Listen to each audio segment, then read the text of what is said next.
Monty Show, the truth in sports talk streaming.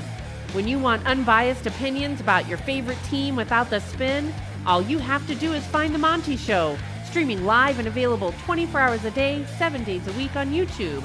And now, here's Monty. Hey, how the heck are you? Happy Wednesday, June 7th, 2021, 3, something like that, whatever year it is. How the heck are you? Good to see you, friends. On the Monty Show, as always, we are presented by the Advocates. Some days you just don't know what year it is. Yeah. What do you want from me? I'm old.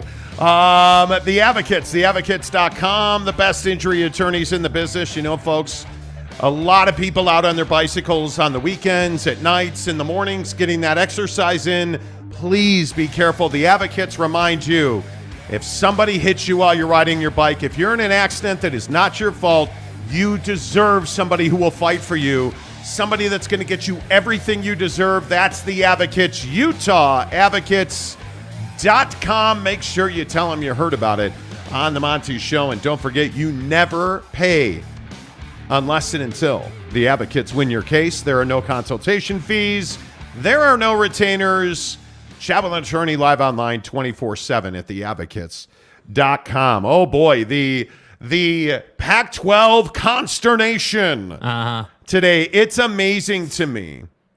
It is, and I guess it really shouldn't be amazing to me that so many supporters and so many fans in the Pac-12 have no idea what's going on. And so today, John Canzano completely, in my opinion, made up a tweet or was given terrible information that said the grant of rights is done.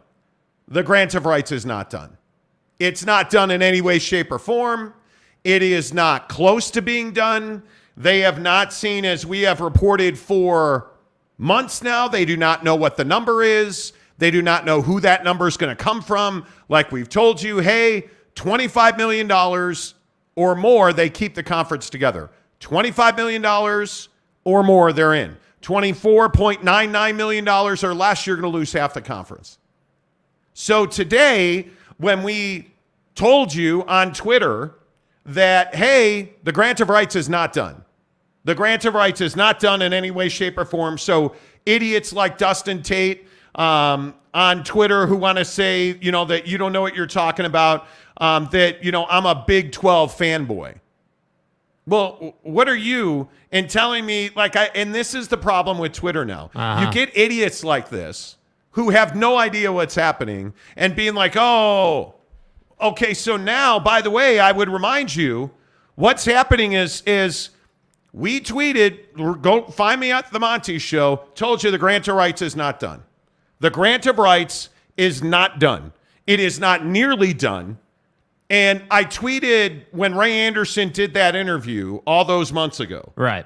I tweeted and I said, this is not the process when he said, well, you got to get a grant of rights done and then you go out and get a media deal. No, that's not how the process works. That is not in any way, shape, or form. The little issues, the everything but the media deal in the grant of rights, dude, that's been done for months.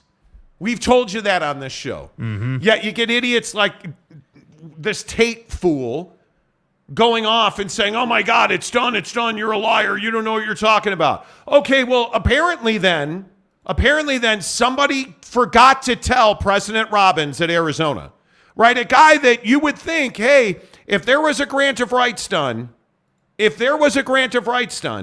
would think that President Robbins at Arizona would know about it. Right. I know I'm just the hack on YouTube. But when President Robbins meets with the media in Washington, D.C., as we're talking, you can't make this up. It's going on right now. Did not hear his comments before the show. President Robbins on the Pac-12 deal. I'm not anxious about this. I know it's important. I have full confidence we're going to get where we need to be. He said he's cautiously optimistic. The timeline for a Pac-12 deal will be there when we get there. I really think it's going to be soon.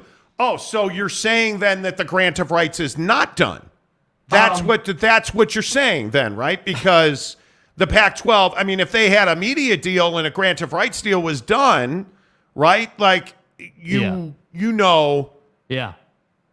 So then you look at what Ross Dellinger tweeted, the comment that from Sports Illustrated that Ross Dellinger tweeted about President Robbins. And what, again, I'm just the hack on YouTube, right? I don't know what I'm talking about. Ask the idiots on Twitter today who said, I made this up. Right. Because those guys clearly know what's going on. Like those of us that actually talk to presidents and athletic directors and administrators across the Pac-12, we have no idea because Jimmy, season ticket holder, says he knows more than we do. Well, then Ross Dellinger, somebody forgot to tell Ross to check with asshole on Twitter. And because he's a season ticket holder and he's got friends who are, they make hot dogs on those rollers up at, their college. So they know more than those of us that actually got phone calls today from administrators in the Pac-12. Not one or two or three. We got phone calls today. And then look at Ross Dellinger's tweet. Arizona President Robert Robbins, meeting with the media in D.C., says he's unaware of any agreement among Pac-12 schools in a grant of rights, and there won't be, quote, until we see a deal. We have not seen a deal. Oh, my God. What a lot. President Robbins in Arizona is lying? Oh, my God. Wow. Holy dude. The old man has lost it. Yeah. The old man has lost it. But we're the ones that are making stuff up. Uh-huh. Right? Like, it's amazing to me when you go through this and you start to understand that 20 minutes ago, this all came out like 5 minutes ago. 20 minutes ago, I will even show you this tweet. Like, we're sitting here getting ready for the show, working the phone, right? And I get a phone call. I didn't call anybody. I get a phone call. Happens to be an administrator way up the food chain in the Pac-12. And what does this person tell me? The issues we agreed upon were never up for debate. We all know who drives the revenue in this conference. This is a PR spin to calm the masses. That the revenue sharing is the big one that everybody's like, oh, grants of rights are done. And it's not done. It's not done. Anybody who thinks that Oregon's getting the same money as Oregon State or Washington as Washington State is up the goddamn mind. What the fuck are you talking about? Because why would Oregon do that? Why would Oregon? Why would Washington? Why would Utah? Why would Utah take less money than an Oregon State or a Washington State or why would they do that? Why would Utah take less money than Arizona or Arizona State who don't drive revenue in the conference? Why would Utah do that? They would never do that. They would never, ever do that. There is no grant of rights. It's a lie. It's not true. I don't know how much more pointedly I can tell you it's a lie. Anybody telling you the grant of rights is done in this conference is lying. It's not. It's not nearly done.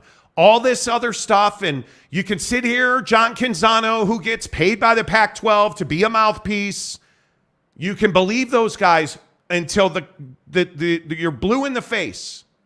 The very fact is there is no grant of rights. It is not done. It's not close to done because they don't have a TV deal. All this other stuff, done. The revenue sharing, all the I's and T's, great. Congratulations. Congratulations. Oh, by the way, you don't have a media rights deal, so what rights are you granting? Like, who's getting your TV rights? Who's getting your streaming rights? The grant of rights is not done. And anybody spouting and spinning that the grant of rights is done doesn't know what they're talking about or they're a mouthpiece. Mm-hmm. It really is that simple. Thanks. And again, I'll tell you, I've known John Canzano as a professional for years, for many, many years. I have had John on my shows in my past incarnations. He is a perfectly good dude. He is a mouthpiece for the Pac-12. Point blank. He covers Oregon. He covers the Northwest. It's his bread and butter. Period. End of story. So if the Pac-12 goes away, what happens to John Canzano? he becomes far less relevant. So what is he rooting for? He's rooting for the Pac-12 to survive. Yeah. And it's what I always tell you. You got to understand the motives of the people that are operating. And when you understand the motives of the people who are telling you, hey, look over here, grant of rights is done. When you understand what their motives are, you start to understand where the truth lies.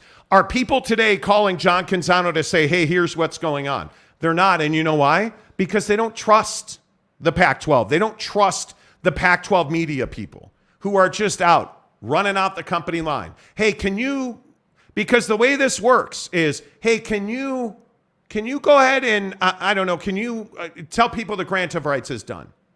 That it's agreed to. John Canzano today, I believe, and Jake, you read it word for word. I did not. Yeah. But John Canzano today said all 10 members are ready to sign. Yeah, basically said that the Pac-12 has all 10 members ready to sign the grant of rights, and that basically they're just waiting for they're waiting for the media rights portion. That once that comes in, everything's going to be good to go, and they're going to be off and running. And that's what he said. And that was before the paywall kicked in, because remember, he hides behind the paywall. So if you don't pay, you don't get to see the full article. But all I'm saying is that John Canzano, like, not to repeat everything he just said, but it's true. John Canzano is paid by a certain entity, the Pac-12. John Canzano is a mouthpiece for them. Like, there's no doubt. So I get why he's saying things like this, but the fact of the matter is that you have, again, the Canzanos of the world, and there were a couple other folks who tweeted it too, tweeting that this is done, and Canzano's got breaking news, and there were even people locally who, in my opinion, should be absolutely embarrassed that they would retweet this, saying things like, there's a bombshell, John Canzano dropped a bombshell out of the Pac-12, that they're good to go and the deal is coming in a matter of weeks. How long have I been hearing the terminology, a matter of weeks? I've been hearing the terminology, a matter of weeks, since last September. So I don't buy that this deal is even close. I don't buy that they're in agreement. I think that money is what motivates everybody. So the idea that the headline, tries to send the message that it's equal revenue sharing across the board, and you get $1, and you get $1, and you get $1, even though you're $70 million in the hole, and even though you're terrible at sports, Washington State, even though Oregon's the one carrying the conference, even though Utah's the one carrying the conference, there's no way that would ever work. That's not how these deals work. It is precisely why the presidents in the ACC are doing what the presidents in the ACC are doing. John Canzano is talking about, well, they're ready to sign. Why haven't they? Because there's nothing to sign. And they're not ready to sign, dude. You know why they're not ready to sign? They're not ready to sign because you have to find a way to be okay with Oregon making twice as much as Oregon State. You got to be okay with that. And again, the thing that I struggle with is a guy like John Canzano, who, again, I understand works for himself, and I totally get it. Why would if all 10 members were ready to sign, and this is what I would ask, then why would President Robbins say this right here?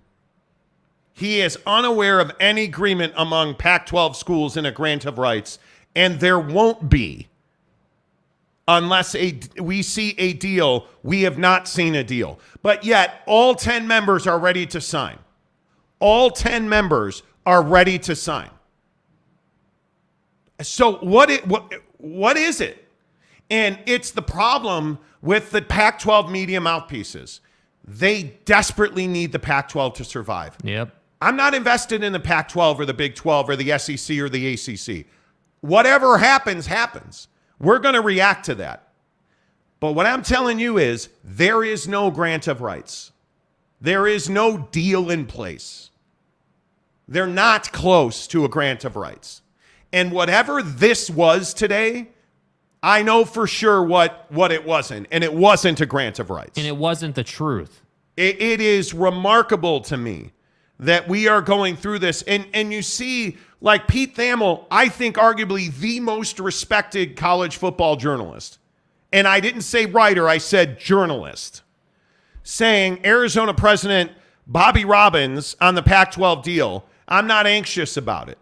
But it's not close, and you haven't seen it, And you don't know the number, but you're not anxious about it.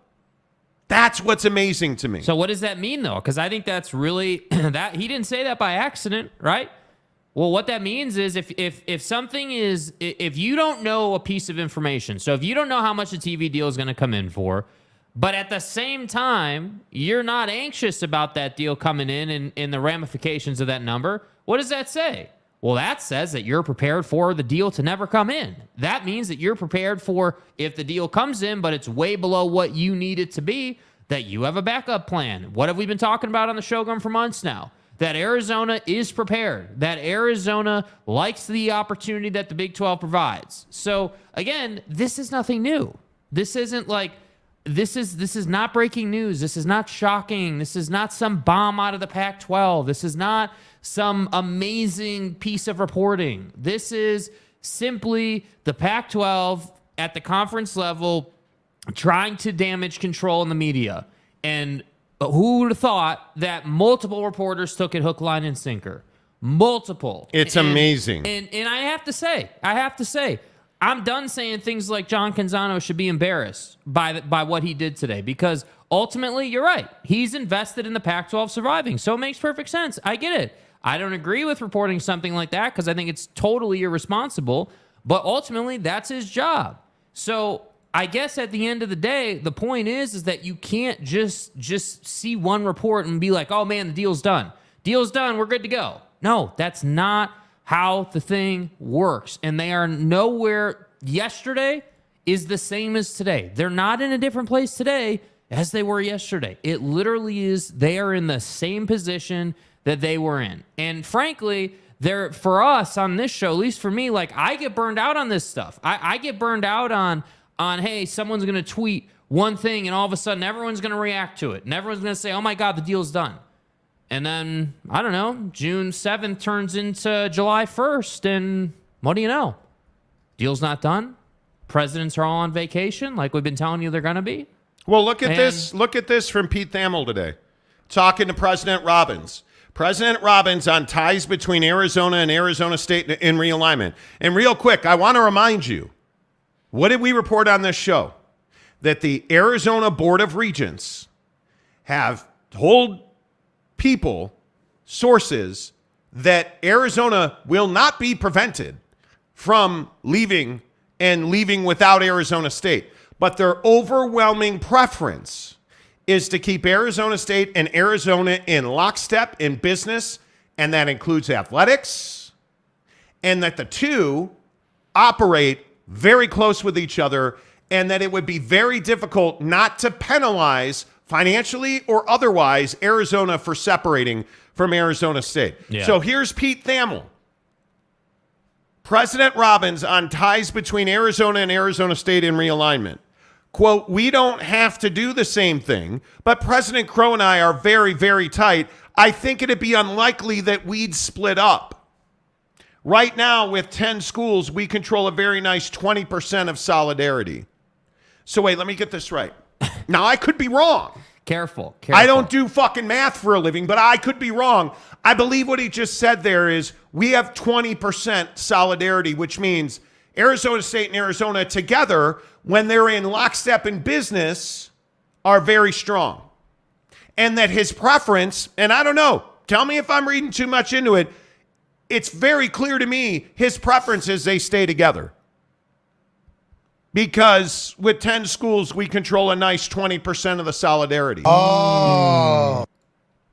Yeah, but we're just the grifters, and we hate the Pac-12. And, well, and you're a Big 12 fanboy. I'm a Big 12. And the best part is the Big 12 guys are like, you're a Pac-12 homer. The Pac-12 guys are like, you're a Big 12 homer. Like, it's remarkable to me. It is remarkable to me how desperate this conference is, and the fans of the Pac-12 are, to be proven right that the Pac-12 is going to survive and they're going to make more money than the Big 12. When the facts just don't say that. Yeah. They don't say that. In any way, shape, or form, they don't say that. Whatever John Canzano says, the bombshell, I love that. I love that tweet today from a local media member. bombshell from Canzano. Ought to be embarrassed. I'm sorry. Where's the bombshell? Because we told you, and I don't care how many people are like, oh, we told you. I'm tired of hearing you say we told you. It's days like this where we told you is very pertinent and important because we're not on people's payrolls. We are not mouthpieces for conferences. We tell you the truth. Facts. And the truth is there is no grant of rights in the Pac-12. There is not. And as we've talked about repeatedly, I don't believe for a second that any of these schools want to leave. Yeah. That doesn't mean they won't. And whatever this media rights deal that was supposed to be done, again, John Canzano pushing the dominoes are about to fall. Well, it's June 7th. I mean, at some point... Dominoes have been falling since Thanksgiving, Slick. Come on, dude. Like, it's amazing to me that you get this from Jason Shear at Arizona. Sources tell me the grant of rights was done before the Pac-12 meetings. It will include performance merit-based revenue sharing. As of now, there's no deal to sign, which makes the above irrelevant. What on earth does that mean? And this is the guy, by the way, who claims to cover Arizona. For a living. Oh, by the way, you don't have a deal because the president in Arizona, who you supposedly are in lockstep with, just said that you're completely wrong. I don't know. I'm amazed by it. I'm amazed by it. Stuart Mandel at The Athletic. Pac-12 schools have agreed on the language of their grant of rights. Okay, well, apparently somebody forgot to tell President Robbins at Arizona because President Robbins says there is no deal. He's unaware of any agreement. But Pac-12 schools have agreed on language. Okay, well, apparently Arizona... What do you see there? What do you see there? As first reported by who? John Canzano. What do you know? So, Schools... hook, line, and sinker, bro. It's amazing to me how many people want to run and attach themselves and this. And you know the other part of this that really stands out to me?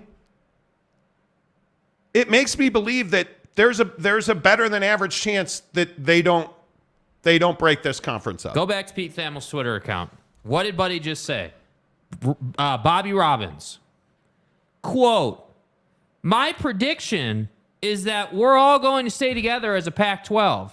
There's 10 of us right now. I'm hopeful that the deal is going to be good enough to keep us together. I think that's what's best. Or I think that's the best thing for our students and alumni. That's what we're hoping for. So basically what you're saying is what you've been saying for the last, the last 90 days out of him. He's the one that's been talking the most. You're basically saying with the I hope it's good enough to keep us together that, I hope it's good enough. But if it's not, right? Because that's what that means.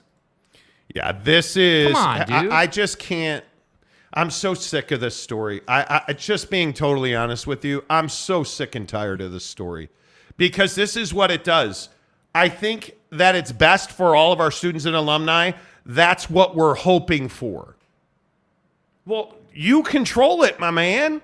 You control it. You control it. That's the president in Arizona saying, I hope we stay together.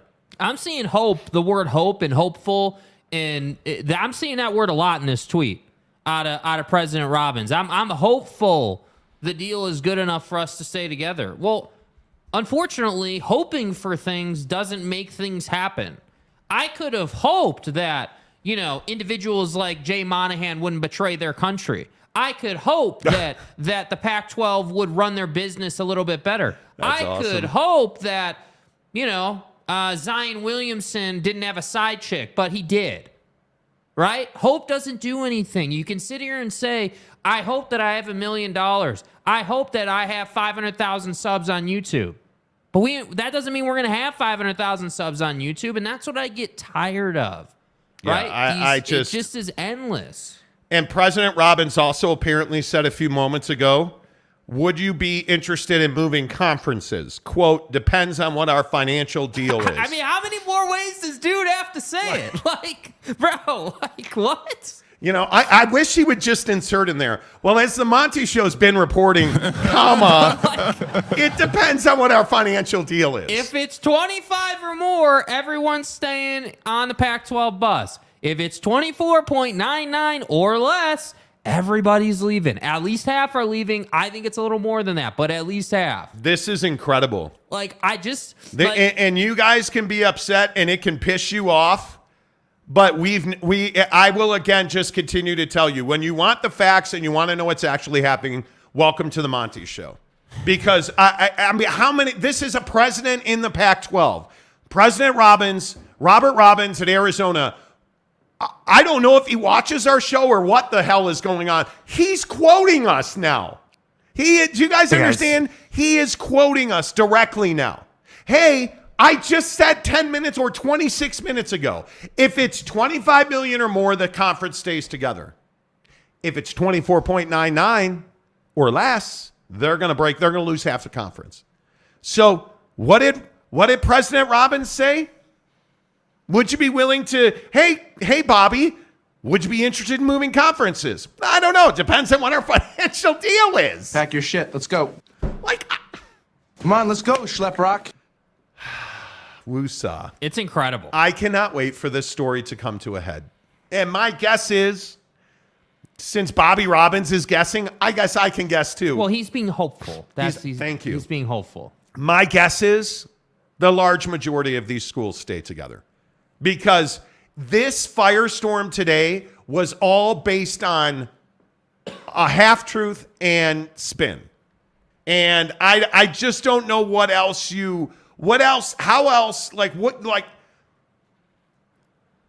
else can you explain it?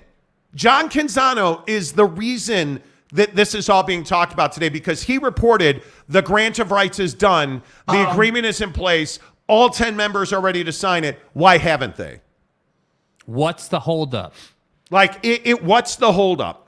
The holdup is there's no deal. Yeah, and the holdup is without a TV deal, you can't have a grant of rights, Slick. So don't put out an article saying things like, hey, the grant of rights is done, and what's the holdup? Well, actually, it's not done because you can't have a grant of rights until you have a media deal, because without a media deal, you quite literally can't grant your rights to the conference for them to distribute it out in the media deal that they brought you. The amazing thing is, going back now and reading what's available before the paywall from John Canzano, and I'm going to put this up because I think it's important that you guys see this. I am not going behind his paywall. This is on his website. Here's what John Canzano wrote today.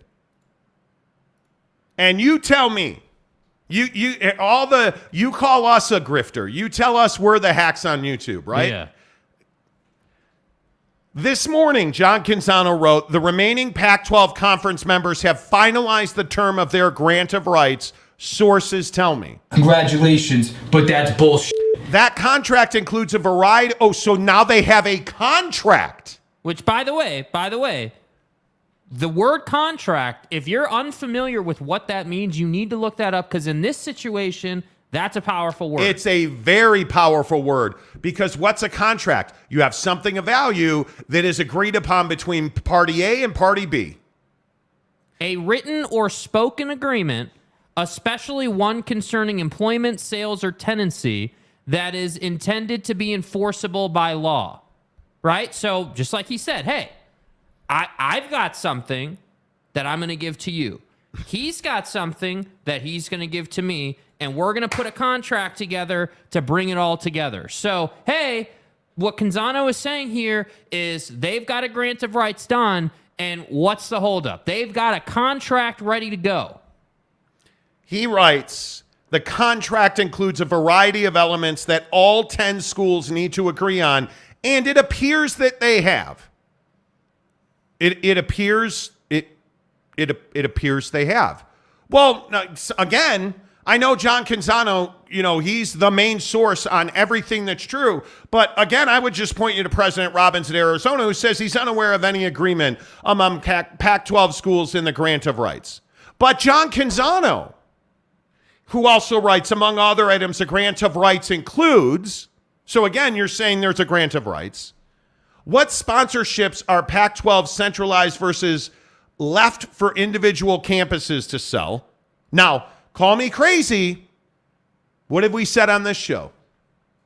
What have we said about corporate sponsorships? That when your TV deal is tiny, you have to have more and new revenue streams. Facts. So things like Washington State football presented by, Utah Ute football presented by, those have to stay at the university level. That's what he's referring to here. As we told you on our show, what set of rights the conference can sell and how the revenue will be split among the 10 member schools, even shares, postseason incentives. Quote, over the last few months, a member of the Pac-12 CU group told me, we have negotiated all the issues and the grant of rights is ready to go. You guys, he said, we have negotiated all of these issues and the grant of rights is ready to go. That's what John Canzano is reporting today. And yet President Robbins at Arizona told the national media in Washington, D.C. today, he is unaware of any agreement among Pac-12 schools and a grant of rights, and there won't be until we see a deal. We have not seen a deal. Stop buying into this stuff. Stop lighting Twitter on fire. Stop believing that the Pac-12 mouthpieces are telling you the truth. Okay, I feel better. I feel like I just can't even, I can't even anymore. Yeah. I can't even anymore. Ryan Thomas gives us $2 to say Canzano needs to stop listening to Schultz. I don't know if it's Schultz or not, because I can tell you President Schultz is not a popular man on his campus, according to some people. There are many who believe his seat is quite warm. McKay Boyle, how much longer are CU and Arizona, et cetera, are going to deal with the Pac-12 drama until they leave? I don't think there's a timeline. And I don't know that there's that much drama, right? I think it feels like there's a lot of drama because a certain individual is reporting. I don't think that for President Robbins at Arizona, he's in a place where he's like, oh my God, the world is melting down and our existence is in question. What has he said repeatedly? He has said repeatedly, hey, our goal is to stay together. We feel like we can, but it all comes down to the TV deal. That's it. And if it doesn't work out, we're prepared. It is amazing to me. It is amazing to me how the Twitterverse and the Pac-12 world gets lit on fire, and then you have people that come out and directly contradict what somebody who is supposedly the leading source of Pac-12 news and information in John Canzano is saying. This is on his website, folks. This is on his website that he wants you to pay and subscribe. And it even says members have agreed on, the headline is incredible on this. On his own website, I will show you the header and the headline, which is unbelievable to me. Yeah. And I am assuming there are people who subscribe to this. I would think a large number of people subscribe to this right here. This is from John Canzano's website. Pac-12 schools jockey down the stretch. Members have agreed on terms of a grant of rights. Notice what's at the top. Let's not skip over that. Yeah, the bald-faced truth by John Canzano. Because he only tells the truth. Come on. Unless you are the president in Arizona and you're saying that there is no deal in place. There's no deal in place, which is amazing to me. I can't. Stephen Smith for $10. Why do people fall for these tactics when grant of rights is not done in the Pac-12? Is it just fear of not existing anymore, or to stop the bad PR from continuing, from lawsuits to hiring freezes? I think it is the overwhelming hope that the Pac-12 lives on. And that, because I do think when the finality comes, yay or nay, when the finality comes, there is going to be a bunch of bro talk at the water cooler in the office. Mm-hmm. I think at the gym. I think when you're at Chipotle, you name it. When you're golfing with the boys, there is going to be a bunch of shit talked. Yes. Oh, look, can you imagine in Salt Lake City? Just think about Salt Lake City on its own. BYU and Utah fans. Well, who's the little brother now? Think about if Arizona leaves Arizona State behind in the Pac-12 and goes to the Big 12. Think the Territorial Cup, which may never be competed for again, you think that gets ratcheted up this year? I would think so. What does Washington fan say to Washington State fan? What does Oregon fan say to Oregon State fan? Where is San Diego State fan in all of this besides hiding in a basement? Well, they don't have basements in California. Hiding in an attic in the fetal position. Because I think when the finality comes around, the harsh reality is going to set in that there was a bunch of people who fed you bullshit and you ate it. Yeah. Like spoonfuls of it.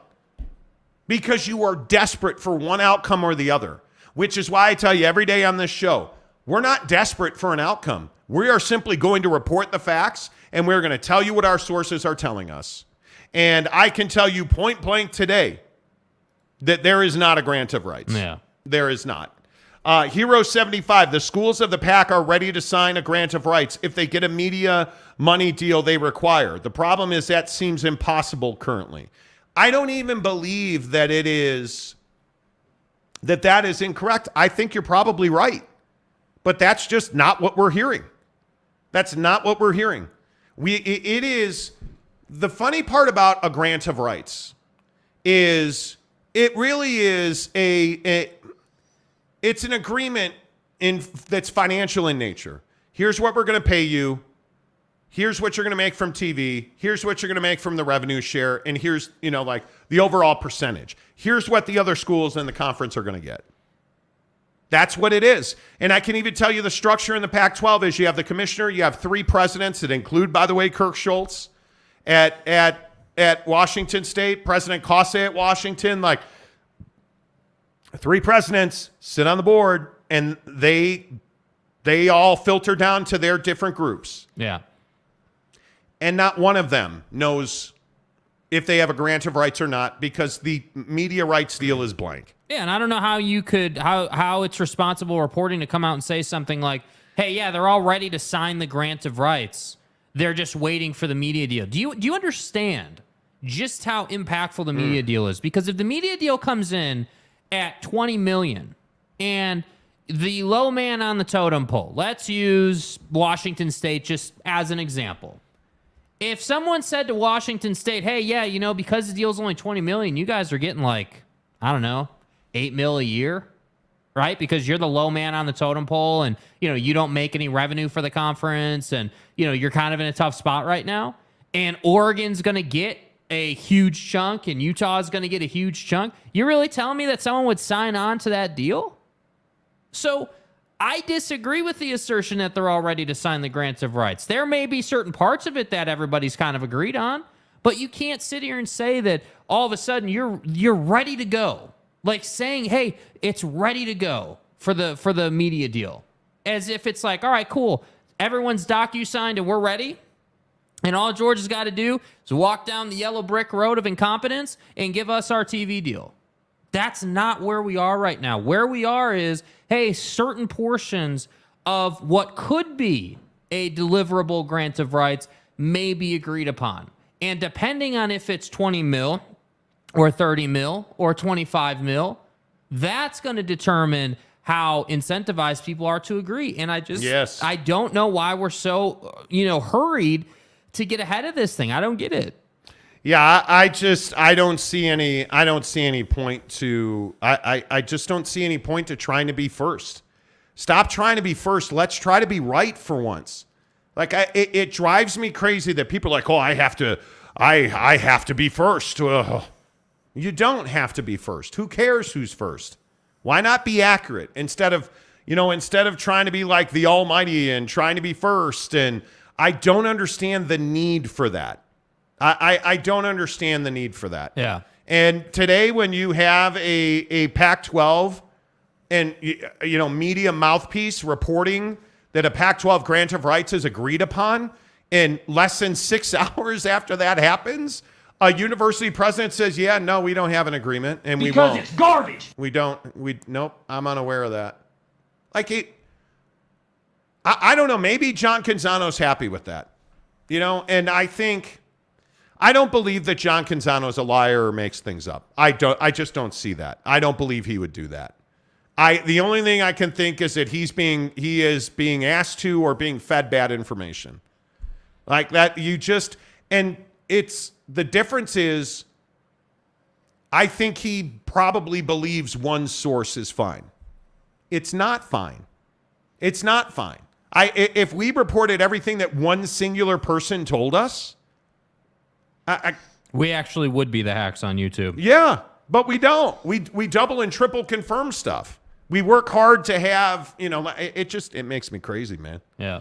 It absolutely makes me crazy. Who else? Tom Dean gives us $2 to say verbal agreement equals drive a truck stop through that. Yeah. Hole. Yeah, exactly. Sebastian, next week's Arizona Board of Regents agenda posted today.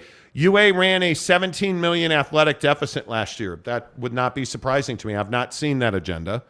But that would not be surprising to me. Yeah.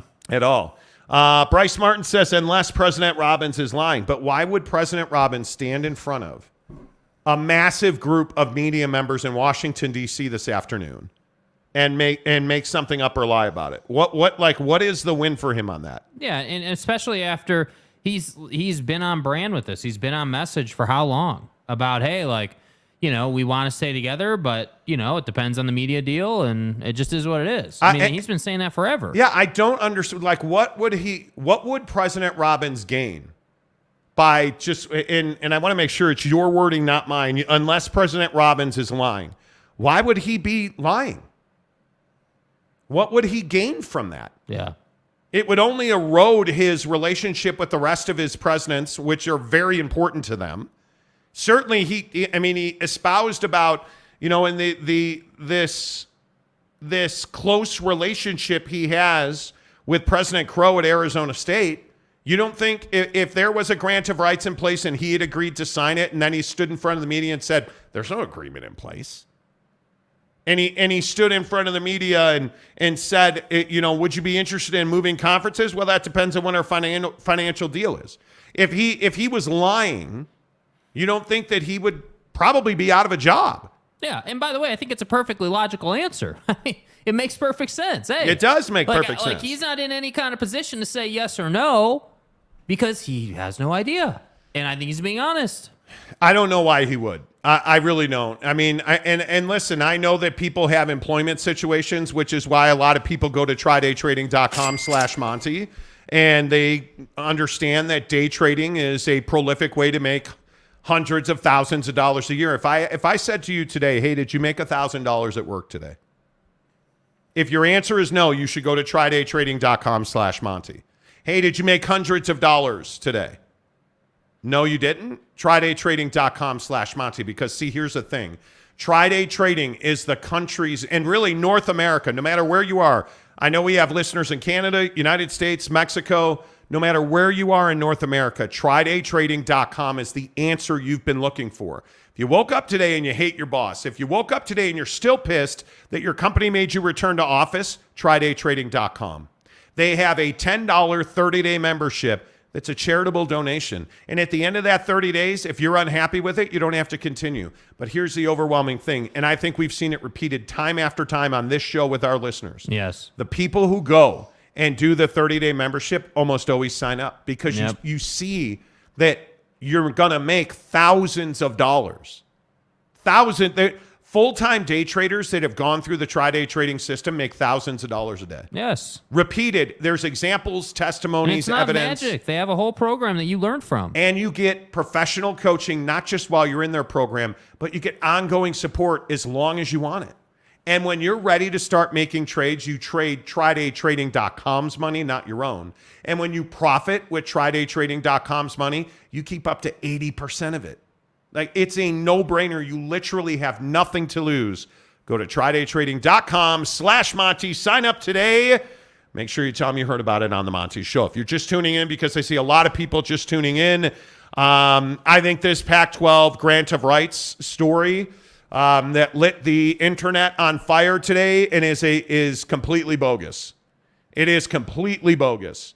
If you look at our what we've tweeted and what we've reported on this story just today, you are going to see that it matches up with what all the national guys are tweeting. Ross Dellinger, Pete Thamel, you name it, it matches up because you look at this statement from Bobby Robbins, the president in Arizona. I'm not anxious about our grant of rights. Ross Dellinger quoting President Robbins, we don't have a deal. I am unaware of any agreement. Pac-12 schools having a grant of rights, and there won't be, quote, until we see a deal, and we have not seen a deal. You look at all this stuff.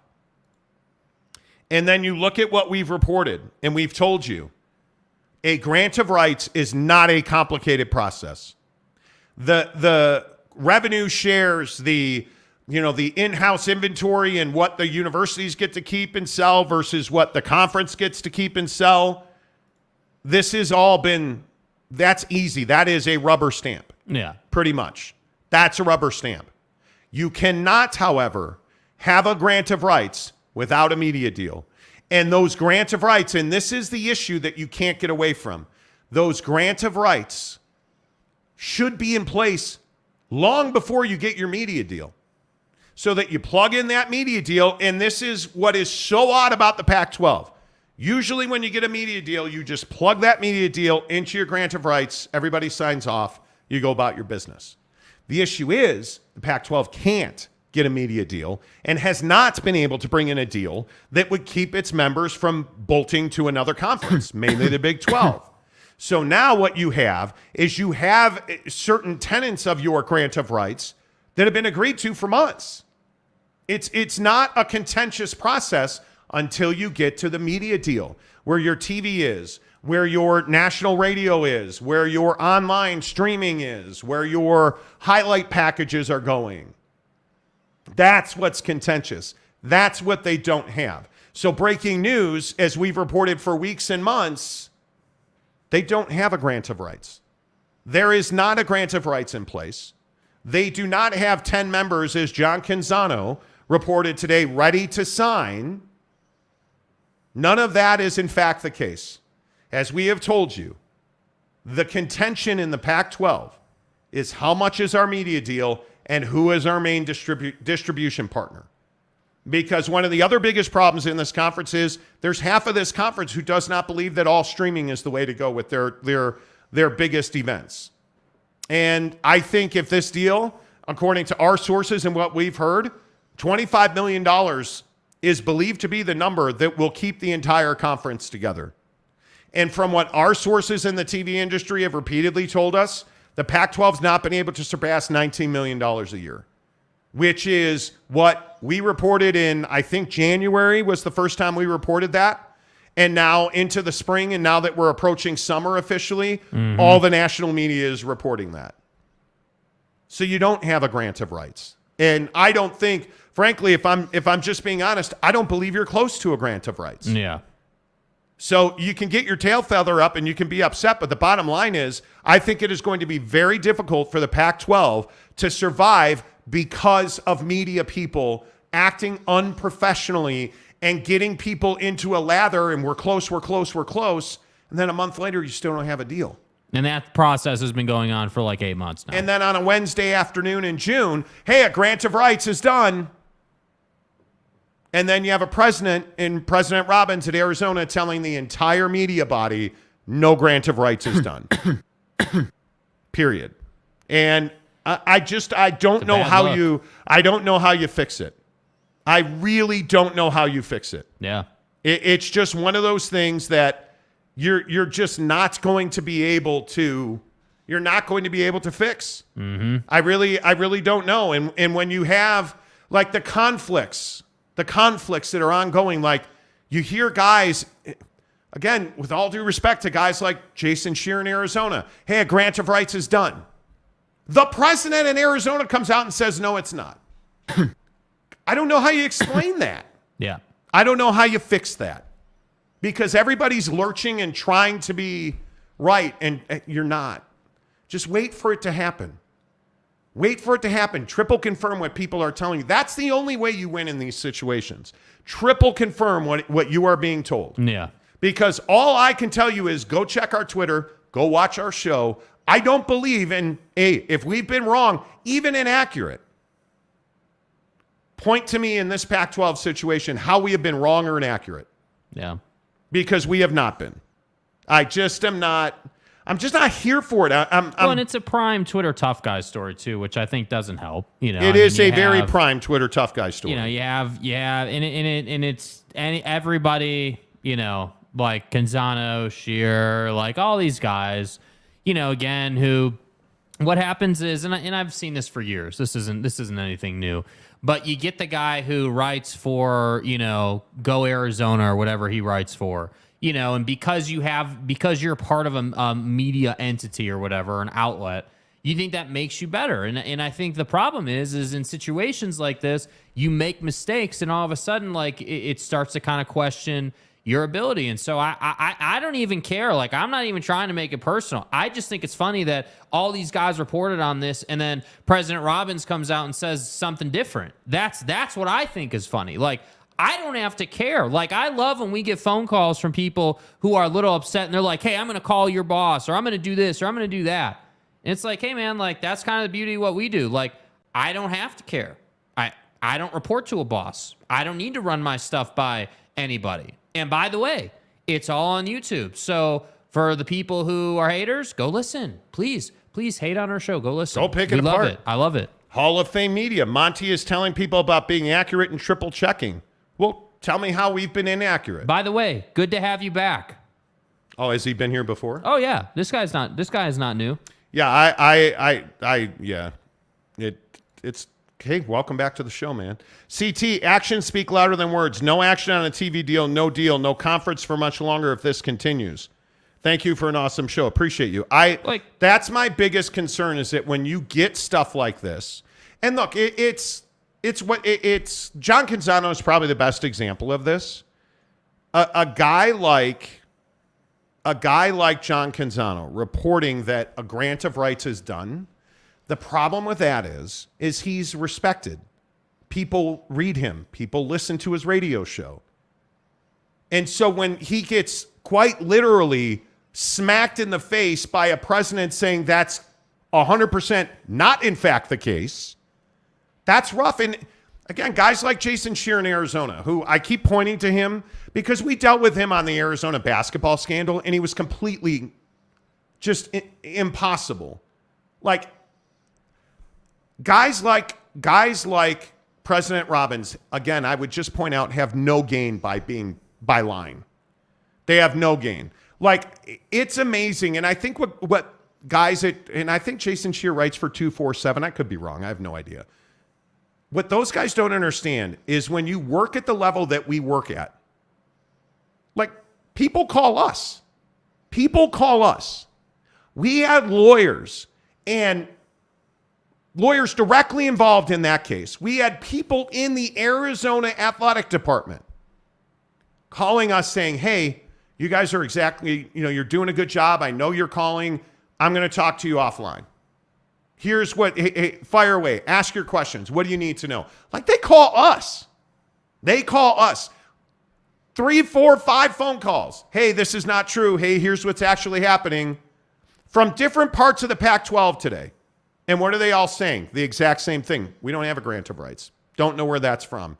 Hey, these boilerplate. One person used the word boilerplate.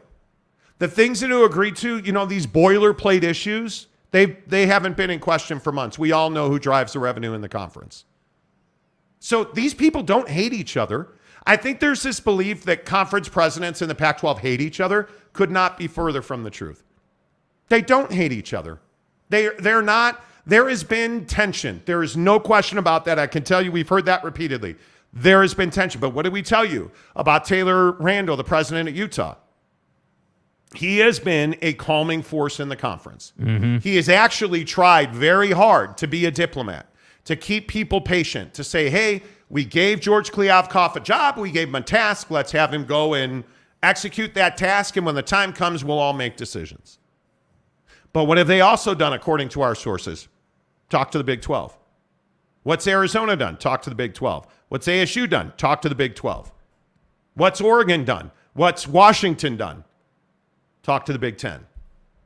So they're all doing their exact job, which is, hey, here's where I want to be, but there's a chance that's not going to work out. Let me go explore these other options. It's what they should be doing, but fans, and it's the great Kyle Gunther used to always say, fan is short for fanatic. Yeah. They get all, they never talk to anybody. Utah never talked to the Big 12. Well, yeah, Actually, Arizona never talked to the Big 12. Yeah, and then President Crow does an interview where he said he talked to the Big 12. Oh, there's a grant of rights. They're ready to, all 10 members have agreed to sign it. Yeah, and then the president in Arizona comes out. And again, this is where a guy like Jason Scheer, it's shocking because I actually believe in the guy's work, reporting on Twitter today a deal's done. And then the president at his own school says, no deal. I don't know anything about a deal. It's not done. I don't know what to tell you about that. And I see everybody asking, I don't know what to tell you about that because I don't know how you fix that. I really don't know how you fix that. Anna says BYU is a big brand and will be a big force in the truck stop country. And for the record, truckers keep things moving, our country going. Yeah, I still don't understand. And if somebody wants to explain to me how truck stop conference is an insult, I would love to, Yeah, I would love to. I'd love to understand that. I would. Hall of Fame. Yeah. Okay. But you're still here, but you want to put a laughing emoji. COVID year, Patrick. Last reported was COVID. I don't know what that means. Carlos says Monty is and has been accurate. This should be the truth by Monty Show. Well, because we don't have ties to Arizona or the Pac-12 or, somebody said to us today in a business meeting, yeah, you guys have a big advantage because you're not tied to anybody. I don't have to care I don't what have my to care. boss thinks of me. But furthermore, I don't have to care what the Pac-12 thinks or what Arizona in the Arizona Athletic Department thinks or what Oregon in the Oregon Athletic Department thinks or what BYU or Utah or anybody else thinks because we're not tied to them. We don't have a deal where they must talk to us or we're in real trouble. We don't have that issue. That's what all the 247s and the Scout networks or whoever, that's their deal. That's the Locked On podcast issue with the Big 12. And have at it, dude. Knock yourself out. You want to work for teams? That's cool. That's absolutely a living. That's not how this show is set up. It's just not. It's just not. Mm-hmm. So, let's see. OG Gary says all publicity is good publicity. Yeah, I don't know about that. Guys like John Canzano, at some point, he's going to be outed as a guy who just isn't honest, who just is spouting rhetoric. And I just don't know. I don't know how you fix that. Yeah. I don't know how you fix that because it just keeps going. I don't know. I don't know what you do with that. Yeah, you don't do anything with it. Because I don't believe that all publicity is good publicity. Frankly, if I had my way, I'd rather fly under the radar all the time, which is pretty much what our show does. Now, does that hurt us because we don't have, 1 million followers on Twitter? Probably.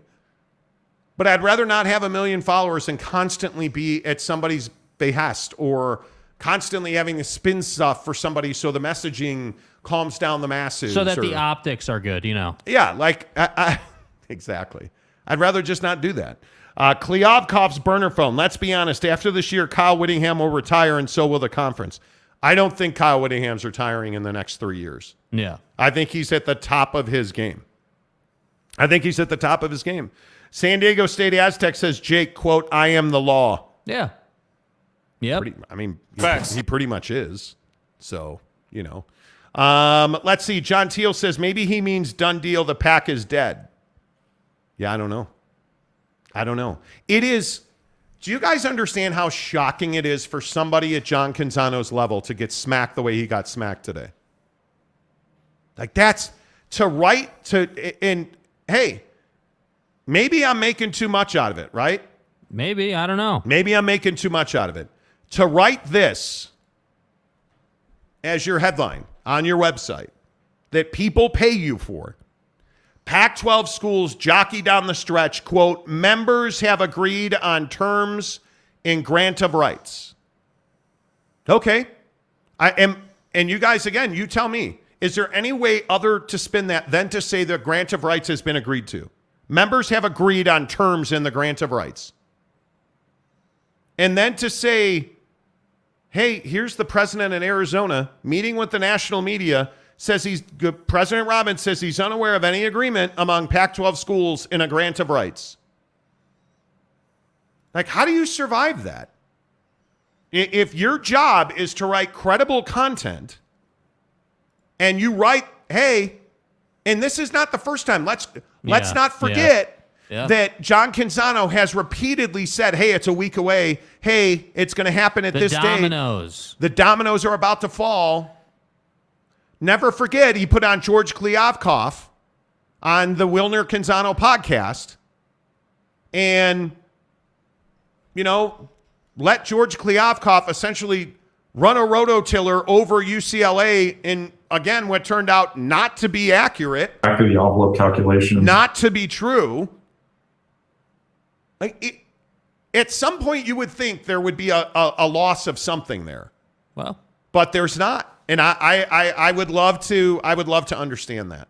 Yeah. I'd love to understand that. Like it is amazing to me how this stuff plays out. And I just want to understand how does this work, man? Well, he's funded by, he's incentivized to say good things about the Pac-12, right? We all understand that. And so to me, I look at it and I say, okay, yeah, I think it is irresponsible. I do. I mean, I think saying things like, hey, they've agreed on terms in a grant of rights, or they've agreed on a grant of rights, or no, they haven't, dude. Like you're making it seem like they have, done something new here, or they have that there's something fresh, or there's breaking news, or there's not.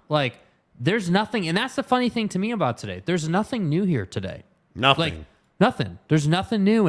And Jason Scheer trying to take victory laps on Twitter, and John Canzano reposting his story 50 times with 5 different pictures of Oregon football. And this is my biggest point here, is not that we've been right about everything, even though in my opinion we've been extremely credible. My biggest point is that this is the Pac-12 and their academia being genius in feeding their mouthpieces to change the narrative in the media. That's what this is, because there's nothing new, nothing's changed. Yeah. But what is the outrage? Oh my God, the grant of rights is done. Notice how we went from, hey, the conference is burning to the ground, to now a positive story that the grant of rights is done. That's genius.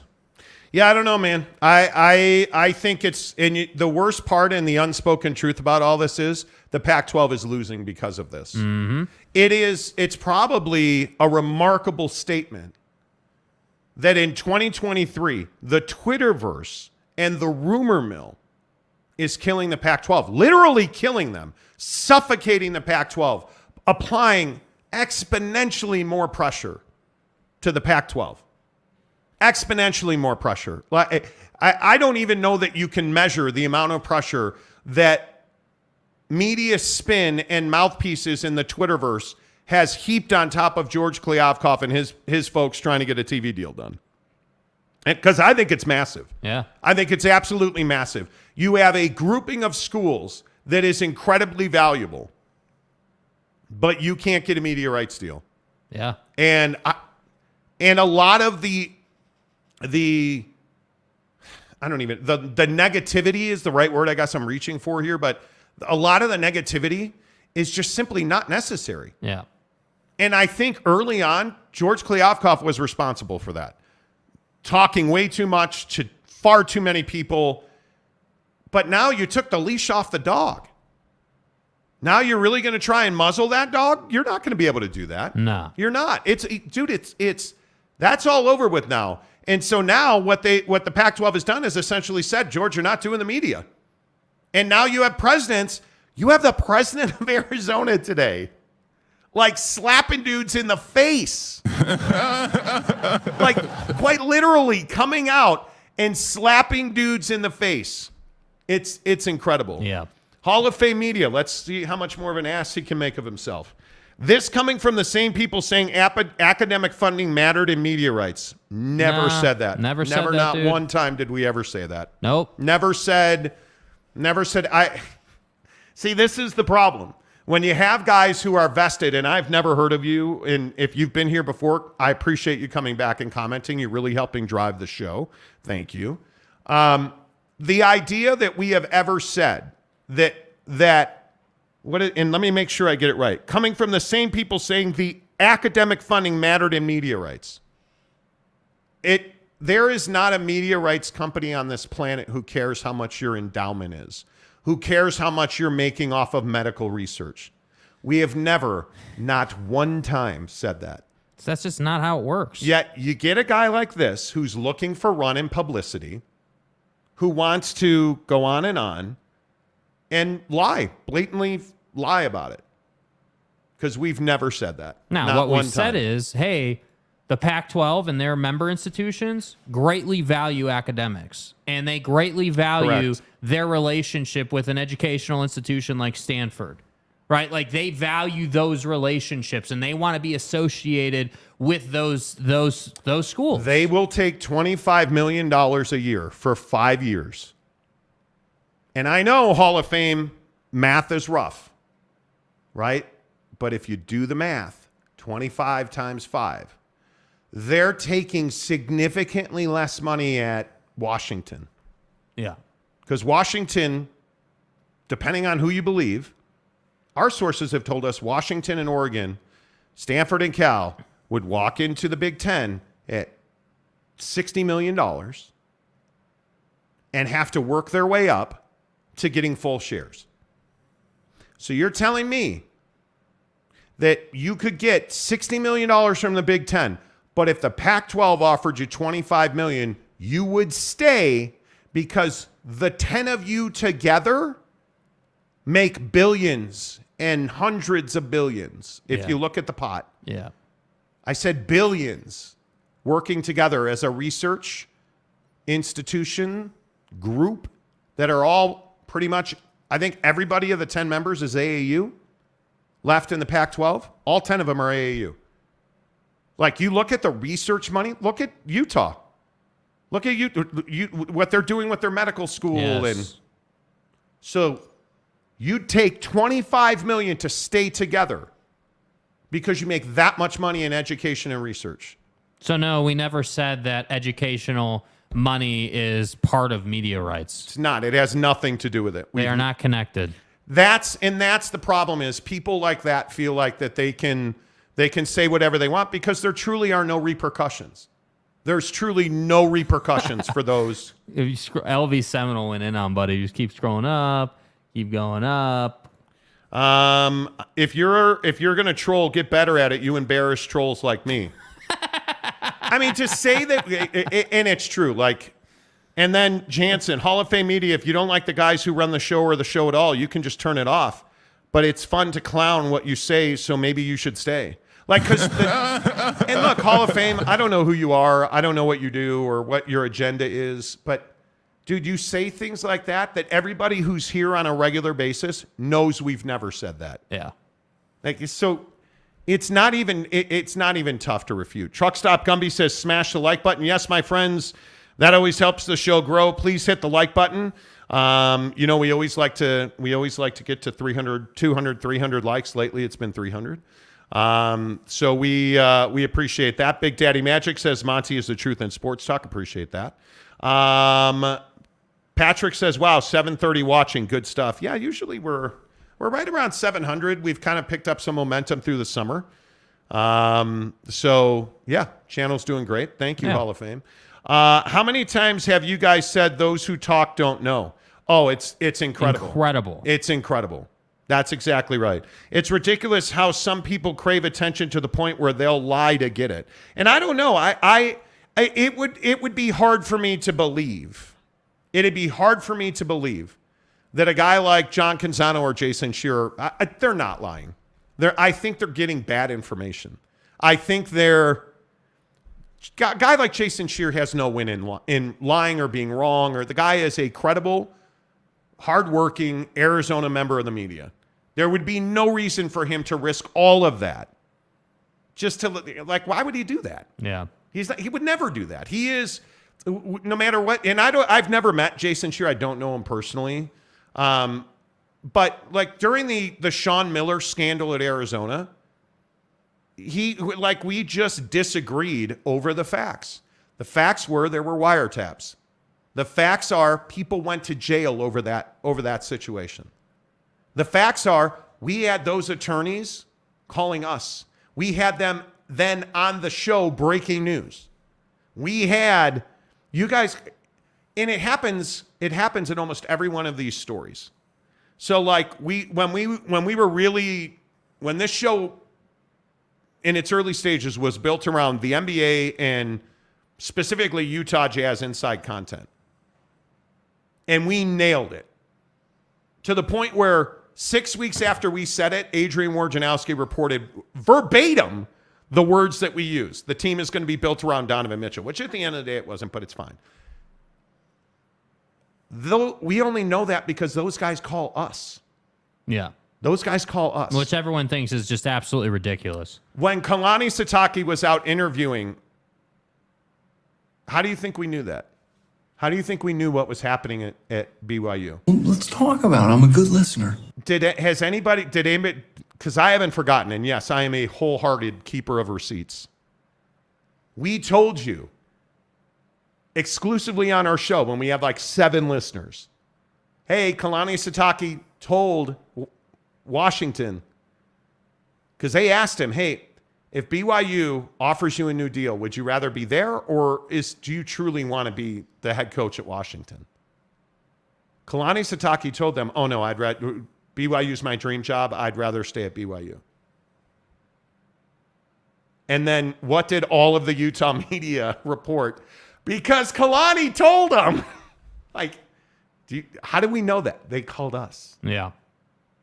Today. If you're just tuning in, I would love to show you my phone, but we're never going to reveal our sources. 7 minutes before the show, ding, ding, ding, ding, ding, ding. People from around the Pac-12 are calling us saying, hey, I want to make sure you guys understand what's really happening. I got one call, got off that call, my phone immediately rang, picked it back up, almost chapter and verse. Hey, we don't have a deal. I don't know what this guy Canzano, I don't know why they call us. And it's amazing. It is, we're really lucky to get the support we do. Raider Mark says, hit the like button. Yes, please do. OG Gary says, maybe Canzano needs money and is driving traffic to his website. Yeah, that very well could be. I don't know. I believe he's got a radio show too, I think. I think he still does a radio show in Seattle.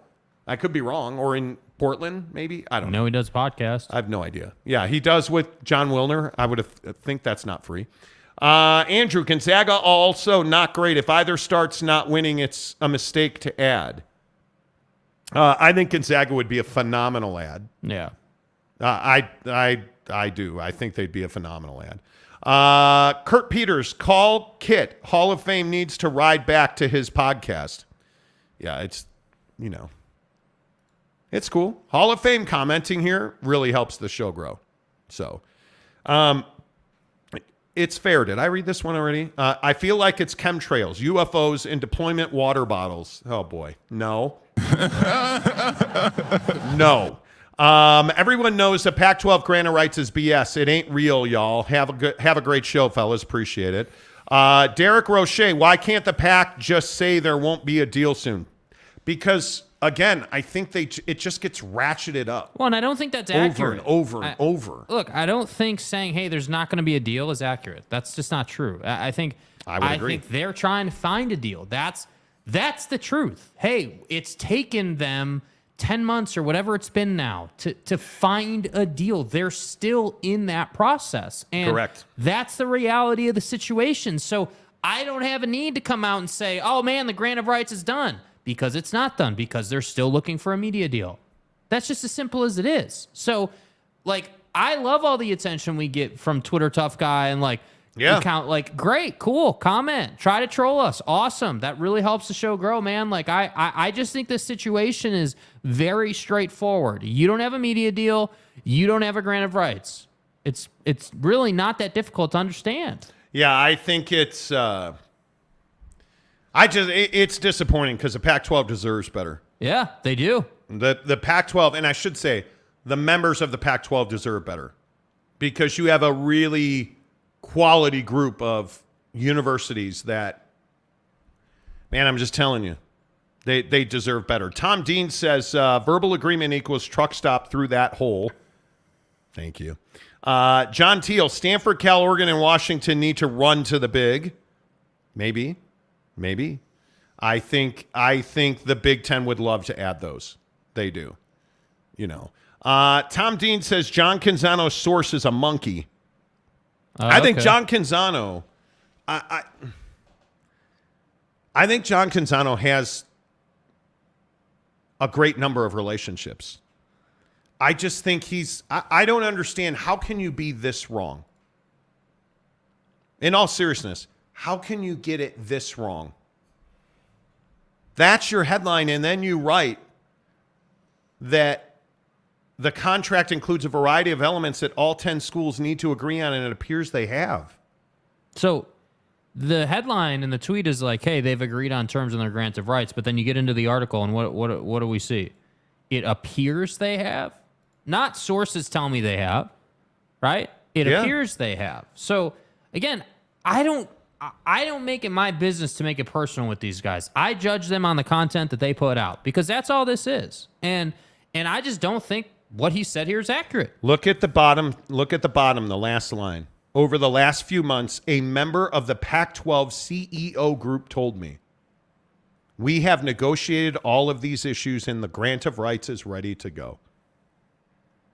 So I'm going to take John at his word. I believe him that a member of the Pac-12 CEO group told him a grant of rights is ready to go. Why would I not believe that? Why would I not believe that? Because President Robbins at Arizona today said Arizona President Robert Robbins, meeting with the media in D.C., says he's unaware of any agreement among Pac-12 schools and a grant of rights, and there won't be, quote, until we see a deal, and we have not seen a deal. So a member of the Pac-12 CEO group is telling John Canzano one thing, and the reality is that's not the truth. That's what this feels like to me. I don't know how else do you slice that? And if you have a suggestion or you think what the reality is, I would love to hear what your opinions are. Do tell, friends. Do tell, because I don't think there's any other way to spin it. It is. I don't know. It's really unfortunate to me that this is where the Pac-12 is, because I look at the Big 12. And let's just be, if we contrast and compare the Big 12 to the Pac-12, let's just be brutally honest about it. The Big 12 has just operated circles around the Pac-12. But why is that? Is Brett Yormark a better commissioner? Is he a better man than you are, George? Nick Saban is a better man than you are. George Kliavkoff? I think it's just that a couple of things. Brett Yormark's not an operator. And he's certainly not operating now. That dude is in the deep end of the pool, and he's trying to figure out how to swim. And so what has he been focused on? Media rights deal. Came to market early. Exclusive negotiating period. George kicking ass. And then Brett Yormark showed up in the Big 12. And immediately came to market early with his rights. And what happened almost instantly? They got a deal done. Oh. $31.7 million a year per school. Good deal. Nope, you guys left a bunch of money on the table. Idiots. We're going to get a $50 million a year deal. Yeah, here we are. 8 months, 10 months late. 10 months now that we're in June. You guys, Brett Yormark's been on the job 10 months. And we've got Mexico. We've got Rucker Park. We've got TV media rights deal. Well, what do we in the Pac-12 have? The same thing that we've had for 10 months. Do you view this season as a failure? Absolutely nothing. But concern, insecurity, negativity, negative media, negative press. Dominoes are falling. Deals going to be done in 2 weeks. Negative. Like, it's crazy to me. And then, you know what else you get? You get the Comcast thing. Look at John Wilner today. I think said that it's $70 million, not $50 million. You get the Comcast deal. You get like, like it's just one thing after another, and guys are quitting and lawsuits are filed. And this guy's going here and going there and over there, and BYU is worth $100 million, and that's the difference, and all this stuff, all this negativity. There's no way that we have no idea if George Kliavkoff's a good commissioner or not. Let's just be honest about it. Brett Yormark has done a really good job since he took the job in the Big 12. George Kliavkoff has just been walking around with a shovel trying to dig out of the muck that Larry Scott left him. And then it's just, you just keep throwing stuff on top of it. You just more Back to the envelope calculations. More bad stuff. It's crazy to me. I can confidently say he's not anywhere near Brett Yormark in competency level. I don't know that we know. Do we really have it? Because I just don't feel like Brett Yormark has had the ability to operate the conference, to run the I'm not saying he's some great commissioner, but I know he's not Houdini, because I have not seen magic from George Kliavkoff not one time. And every time that dude has talked, it's been a tragic failure. Every single time. Because it's garbage. And I don't know how you fix it, man. Because, and I respect the heck out of the job that Brett Yormark has done. He has our full respect. Dude, he has unified people. He has Mexico'd and Ruckered and Kansas City'd.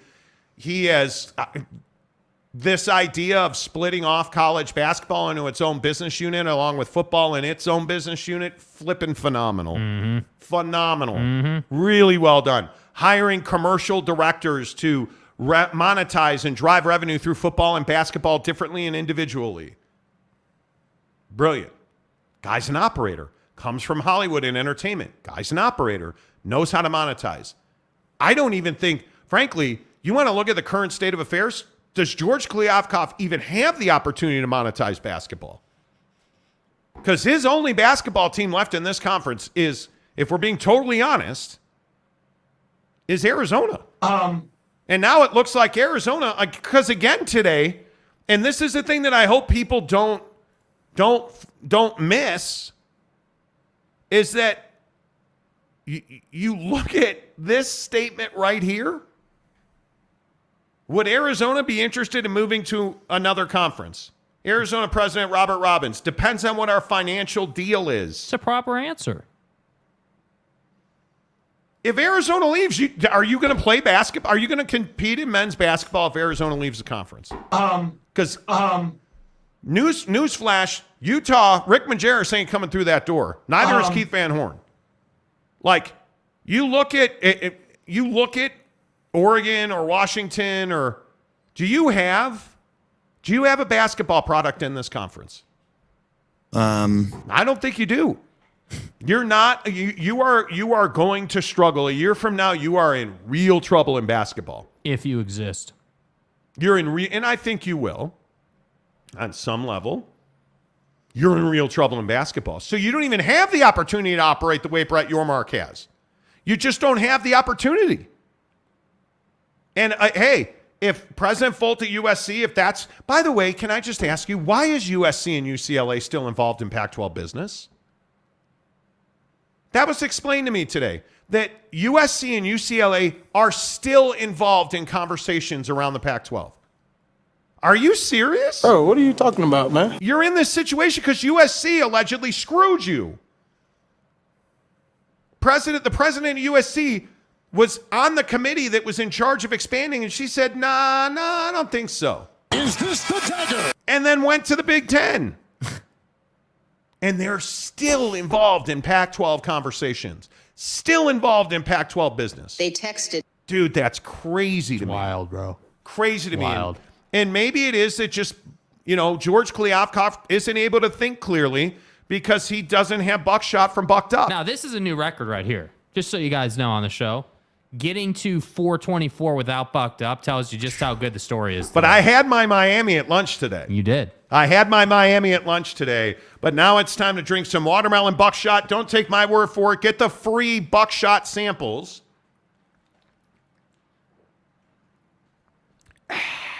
Down the hatch, boys. Bomb. So good.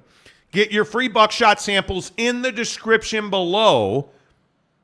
What buckshot does for me, and I can only tell you my personal use with it, it just gives you a little lift.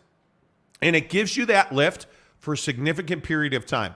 It's only 100 milligrams of caffeine, but it's got a great list of ingredients that gives you high-powered, long-lasting energy so you can finish your day strong.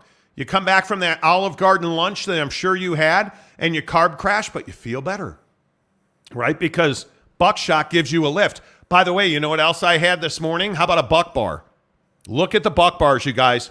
Oh, did I mention in the description below there's a free sampler pack of buck bars as well? The brand new buck bar from Bucked Up Energy. I'm telling you guys, they're phenomenal. I love the Snickerdoodle, the everything bar. Like, they're fantastic. And look at the ingredients. Reliable energy and nutrition that you can believe in, because the quality of the ingredients, things like whey protein isolate, the best form of whey protein is whey protein isolate. So, of course, it's in this bar. It's not packed with a bunch of sugar. You get natural flavors and sweeteners from things like dates that are used to sweeten the bar, not confection sugar. Like, it's really good. Really good ingredients. That's why we partner with Bucked Up. And everybody in the comments that uses Bucked Up, because so many of our listeners now use Bucked Up and have taken advantage of the free samples, man, I'm telling you. I don't know anybody that hates it. Lopes fan Gabe says, buckshot energy is real deal, but Mango Tango had me feeling some different type of way. Definitely got to find the low stim before I go down the Mango Tango, bro. Dude, the Mango Tango's fire, bro. And my wife drinks, the white can is low stim. It's 100 milligrams of caffeine. The black can's of Bucked Up Energy, which are always no sugar. The black can is 300 milligrams of energy, of caffeine. So there's different level. And you know the great thing about Bucked Up, their pre-workouts, their BCAAs, they all have engineered ingredients to get you what you need. If you're somebody that really struggles to get going in the morning, dude, I worked out at 5 a.m. today, and it's tough to wake up and get out of bed. Mrs. Monty, my wife is, I mean, she's so impressive and inspiring to me. She's training for this triathlon. She got her ass out of bed today. She hit the Bucked Up, the pre-workout's called LFG. Got on the Peloton and did a power ride after yesterday getting on the treadmill and doing a long run. Like, that's what Bucked Up is for. It gets you going so you can achieve the results you're looking for. Hook it up, buckedup.com. Use the promo code Monty to save 20%. Kyle J says blood raz and vodka. Vodka. Okay. I don't hate that. You know. That's cute. I remember when I had my first beer. Gary says, picked up the sour apple Buc-ee's at American Fork over the last weekend. Sour apple is always good. Cougar Tracks. After drinking a Bucked Up, I ran a 4-minute mile. Okay. Is that true? I hope that's true. Tom Dean, when you're done drinking a bottle of Bucked Up, can you pee in it? Asking for a friend. Dude.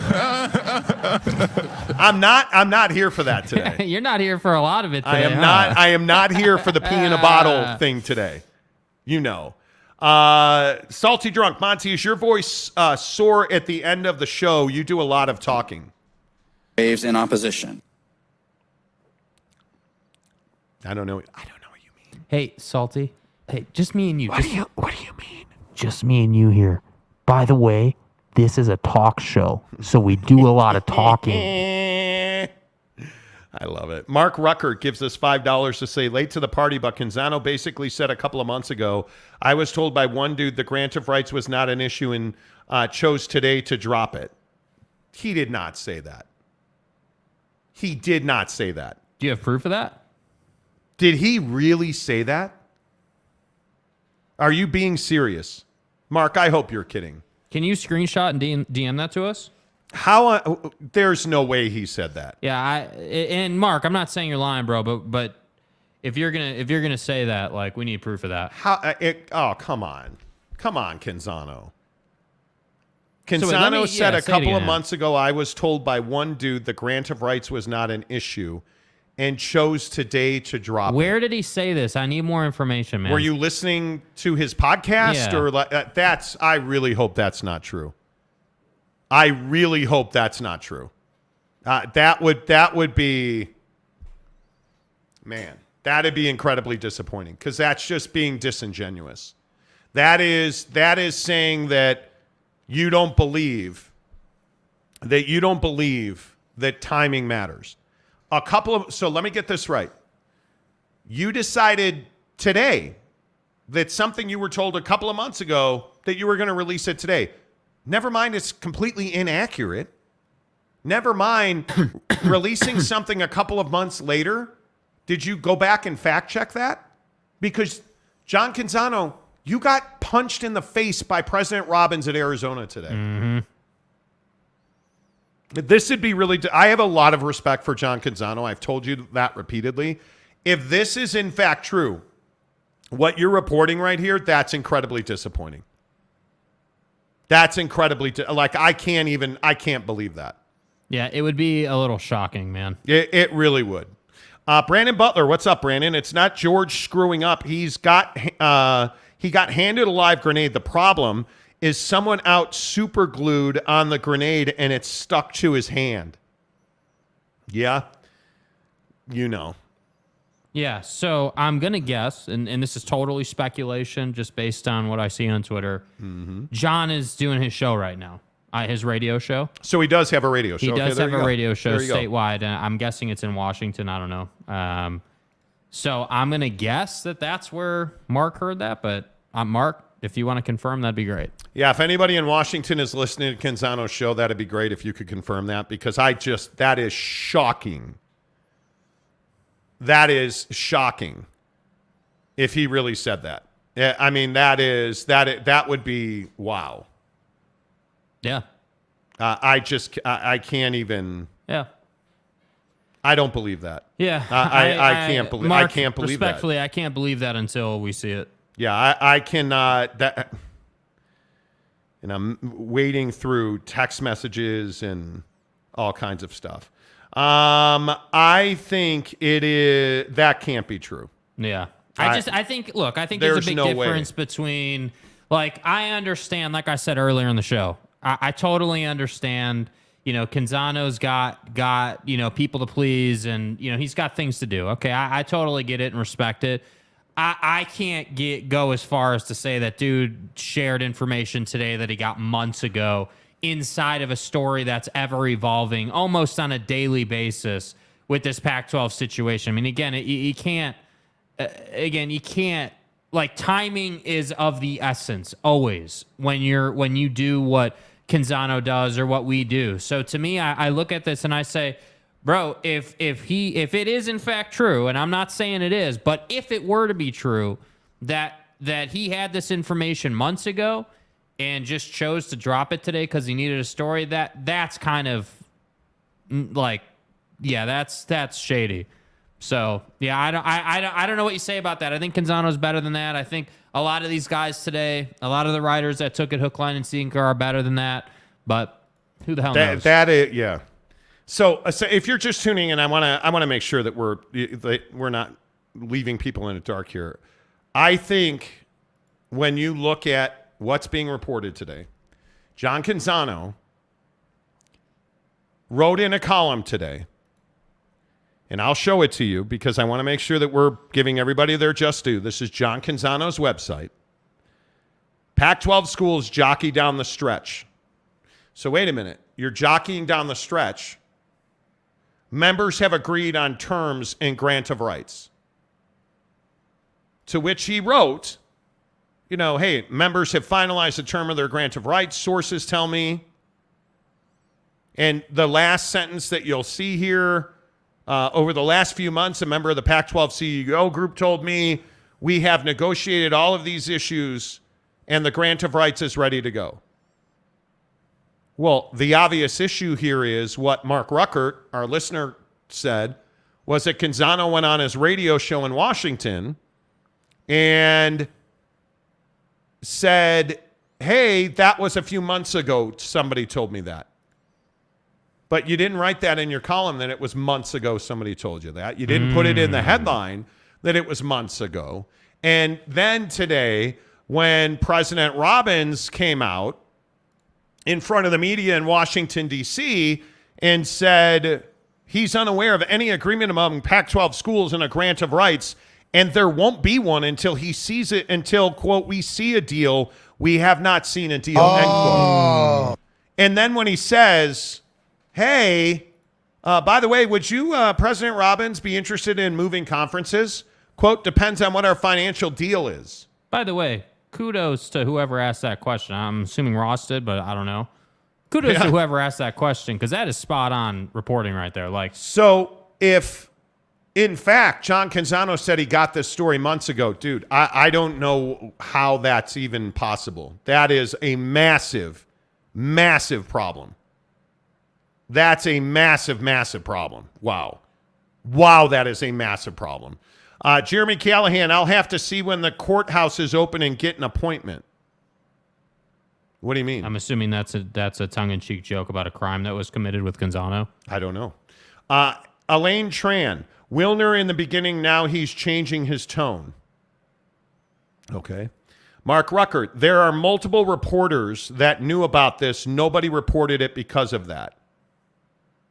Yeah, which was so it's funny, Mark, that you say that. Not that I'm criticizing you, but that was the out for Jason Scheer. That's what Jason Scheer rolled out in his tweet. That, we all knew about this, but it just didn't matter, so none of us reported it. That's what the sentiment was on Twitter. Oh yeah, we knew that they were all in lockstep on their grant of rights, but that didn't matter, and it wasn't relevant because they don't have a TV deal. Even though today we want to report that, hey, the grant of rights is done, and what's the holdup? Do you see what I mean about how this we always get accused of, you guys do clickbait and you guys just, are thirsty for attention. Man. But then this type of thing happens. And again, I'm just going to keep saying it. I'm sorry for the people who have been here the whole time. We get a lot of people that join us on the go. I don't have any issue personally with any of these guys, and I don't really care to have a personal issue. I'm just simply saying that it's very clear what happened today, which is, hey, it's starting to look like you're trying to escape your dumb story today by saying, yeah, we all knew about this. We just didn't report it because it, wasn't relevant at the time. That's scheming. That's clickbaiting. That's what you guys all hate that happens in the media. So I don't know, man. All I'm saying is that nothing's changed. This wasn't breaking news today. You're not in any kind of different spot. No progress or reverse progress, if you will, has been made. It just is tiring. It's very tiring.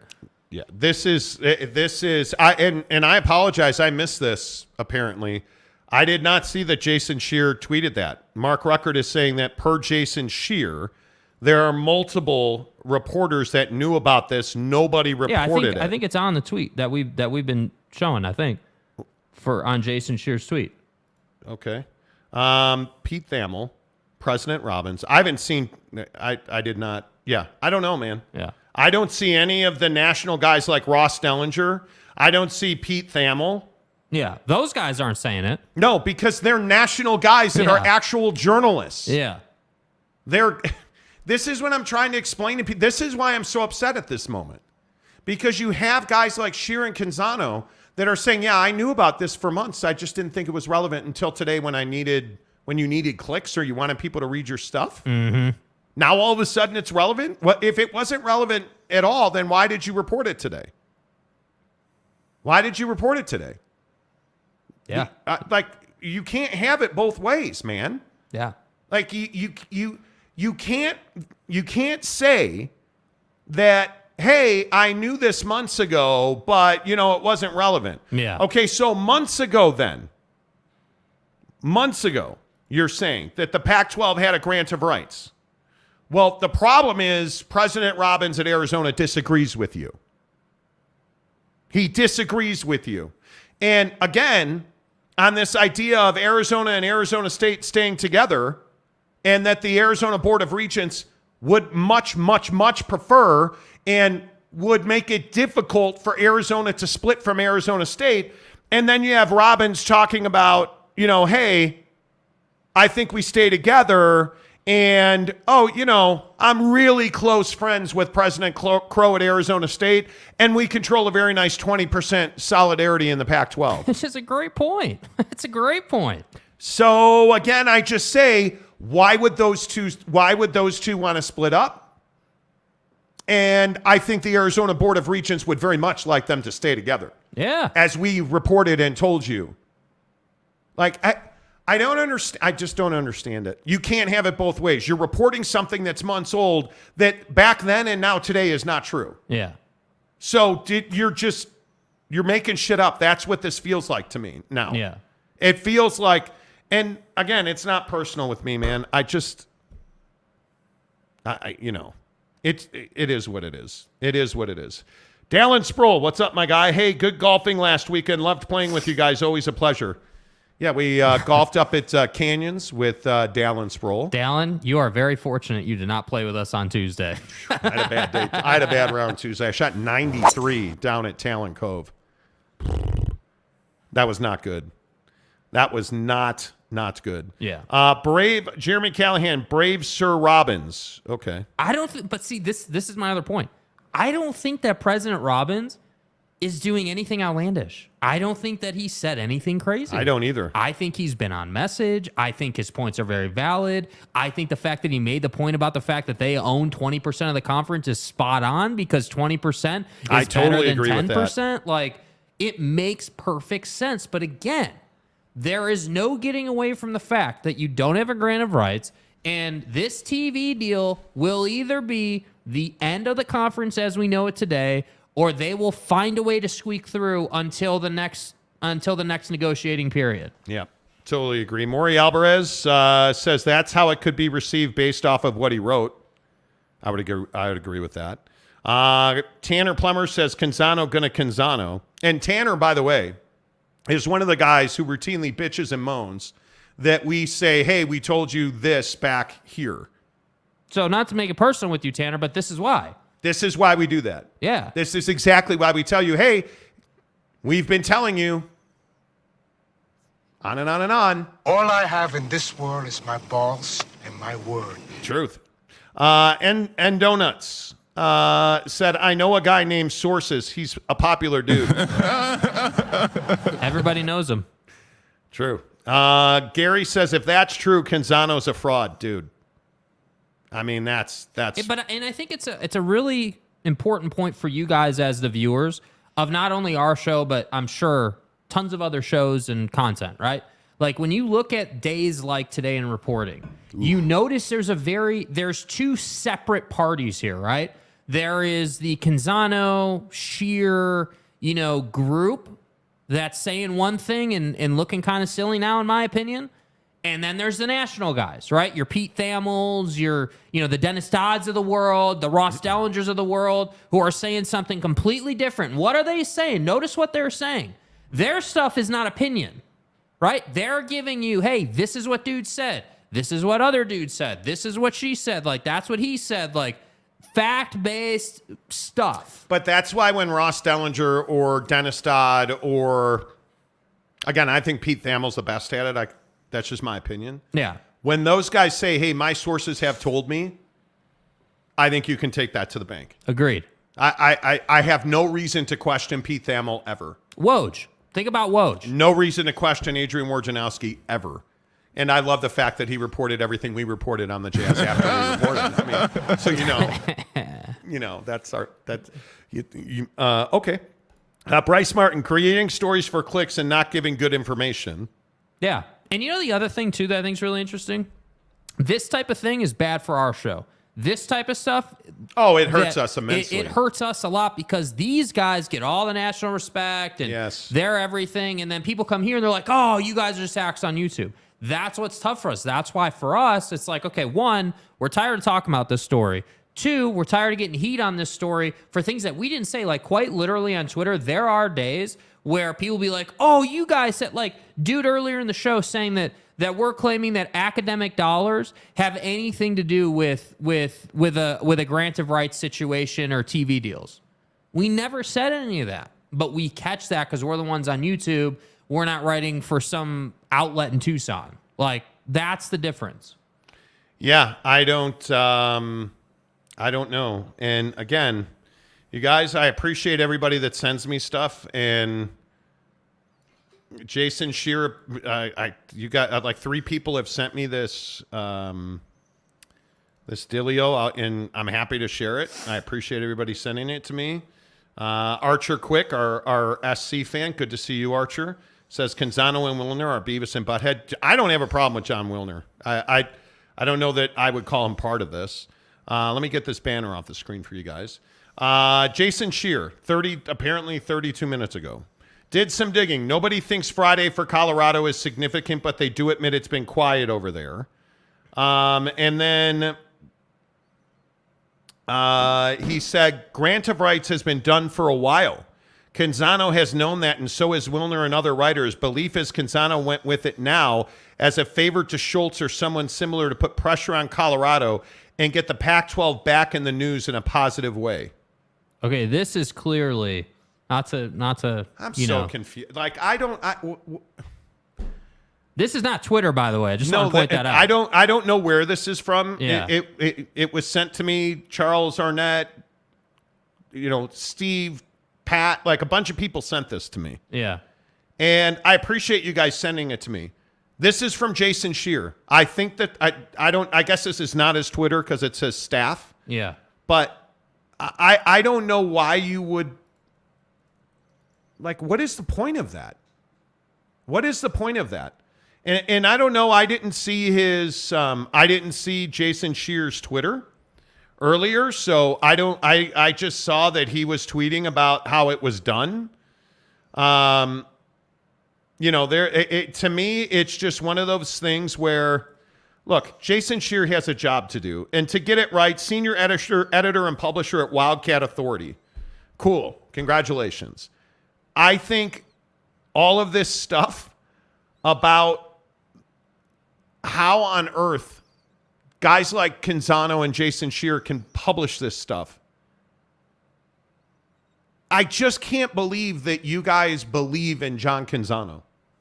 Jason Shearer, I don't know that there's a better Arizona authority than Jason Shearer, if we're being honest. I mean, because we tell you we're the truth in sports talk every day on this show. I don't know that there's a better University of Arizona sports guy than Jason Shearer. Mm-hmm. I don't understand whatever all this shit is today. You guys go do your thing, dude. If this gets you more subscribers to your 247, hey, I hope that works out for you guys. But I'm telling you, this is bad for all of us. John Canzano, and I will make you this promise. I will email John tonight and ask him to either come on the show tomorrow and clarify this. Because I think John Canzano is killing the Pac-12, and I think he is doing, in my opinion, real damage to the media and the credibility of the media. Yeah, I agree. I think this is incredibly damaging today because there's no way to spin this now, and I don't know why you would hold on to this for months. For months, you would hang on to this. Yeah. Why would you do that? Why would you do that? Because there's not an update, and you needed a story. Why would you do that? I just don't understand it. So it is what it is. And we could go round and round about this. I think we need to give you time to stretch your legs. Look at people saying, like, again, I'm in Seattle, and he said it. Like, okay. If he really said that. Yeah, you go up, Carlos there at the top. There he is. Carlos says, I'm in Seattle, and he did say that. Wow. So this is my point. This is the last thing. I want to read comments. I don't mean to run this thing in the ground. But this is what I'm talking about. We don't do this. And I'm not trying to sit here on a pedestal and say we're better than everyone, because we're not, right? Like, we're not the best show or the biggest show or whatever. Like, you can think of us what you want. But you will never catch us doing this type of thing where we're going to sit on information because we know we need a cookie jar when the Pac-12 story is slow. We don't do that. And this is the type of thing that I hate because you guys don't deserve it. We certainly don't deserve it. And now, based on looking at certain individuals' Twitter's account, they're in a firestorm because they look like idiots now. Like, it's not good for some of these guys. This is what happens. And I just caution you guys, read the story first. Don't just jump on it. Today sucks. I'll be honest with you. This is really difficult when you have a guy of John Canzano's stature, notoriety, resume, doing this. This is a guy that is what did you say, a statewide radio host in Washington? Yeah.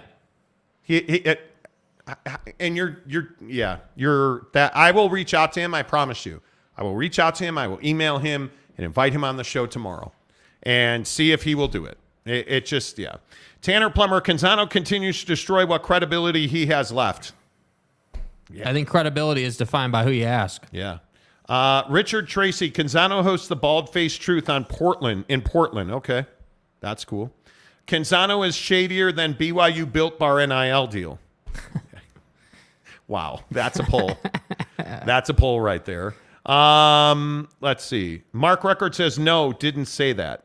Okay. I give up. I don't know. I don't fucking know. Then I don't know. Whatever. I don't know. It's fine. This is where we are in the media today. Is it like CNN fired their CEO after I think he was on the job 3 days? Yeah. Chris Licht. This is where we are in the media. When we can't trust and we can't even agree on what people say on their own radio show. Mm-hmm. It's crazy to me. It is. And again, if he didn't say that, then what is Jason Scheer talking about?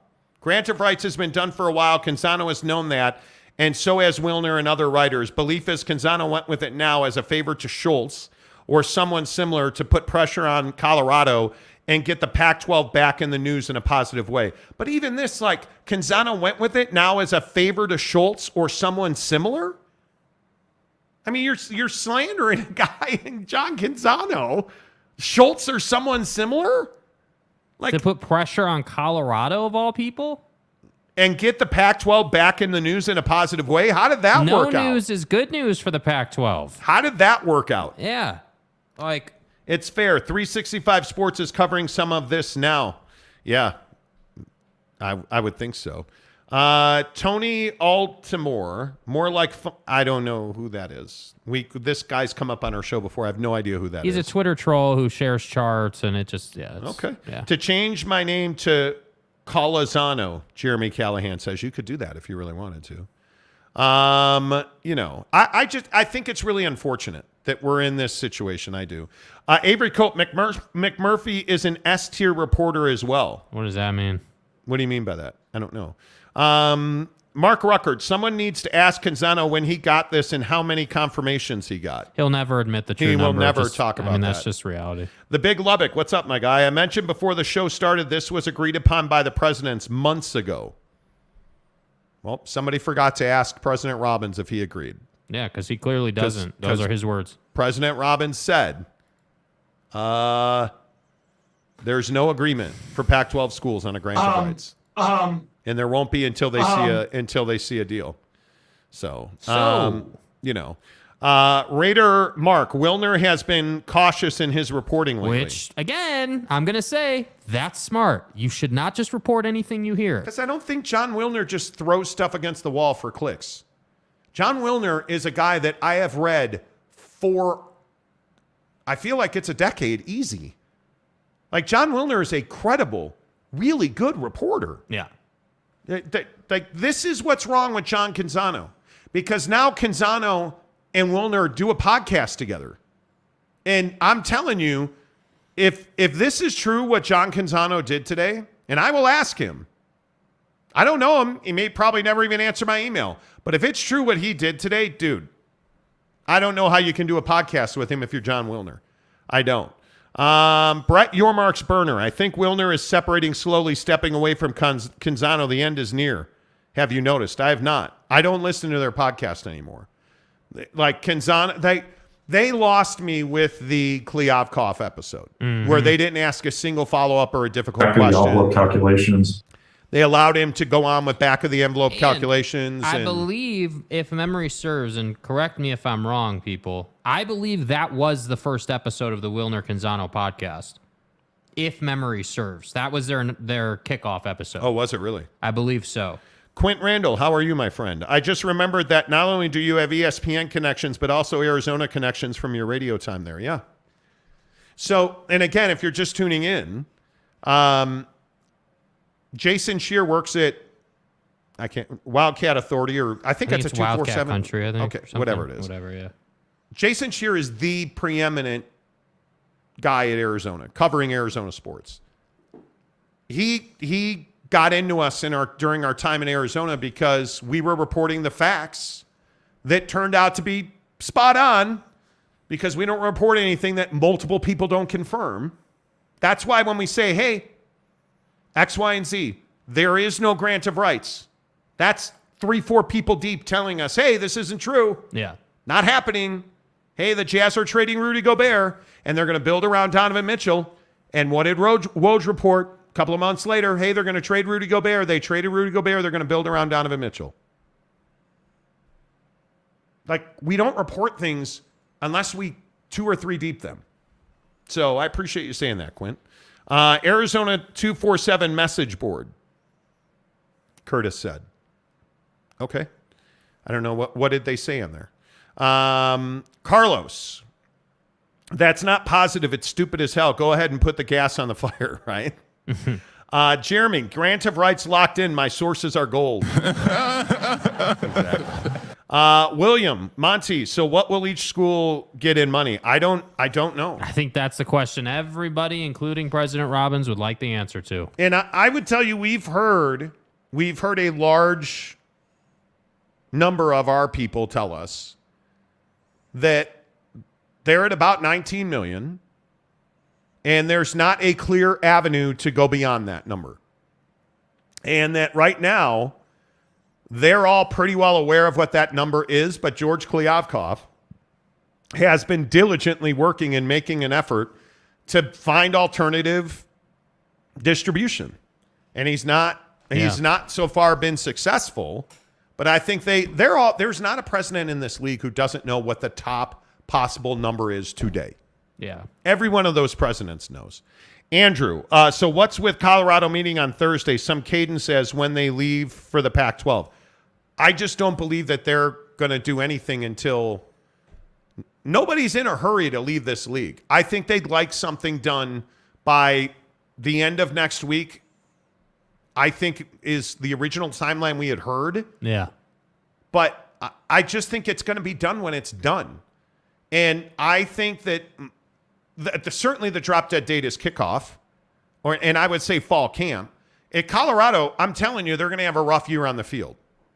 And I know that Deion's your dude. Yeah, he is. Right? Deion Sanders. But I don't even dispute. My only argument with Deion is that I maintain that Deion is a guy who is capable enough to win a game or two that he shouldn't win. Now, will he do that? I don't know. Maybe they are 1-11. Maybe they are. And I won't be surprised if they are. But just the same way, I won't be surprised if you find a way to run into 2 or 3 wins as opposed to 1. Because 1-11 is a pretty crappy look. But if you're like, all right, cool, we were 3-9. We some of those losses were 1-possession losses. We were competing. Great. Yeah. I think that's ideal for Prime. But 1-11 to me is just not an option. Andrew, I feel like people are just having money thrown at them from all angles, and they just have whatever for wads of cash at whatever time.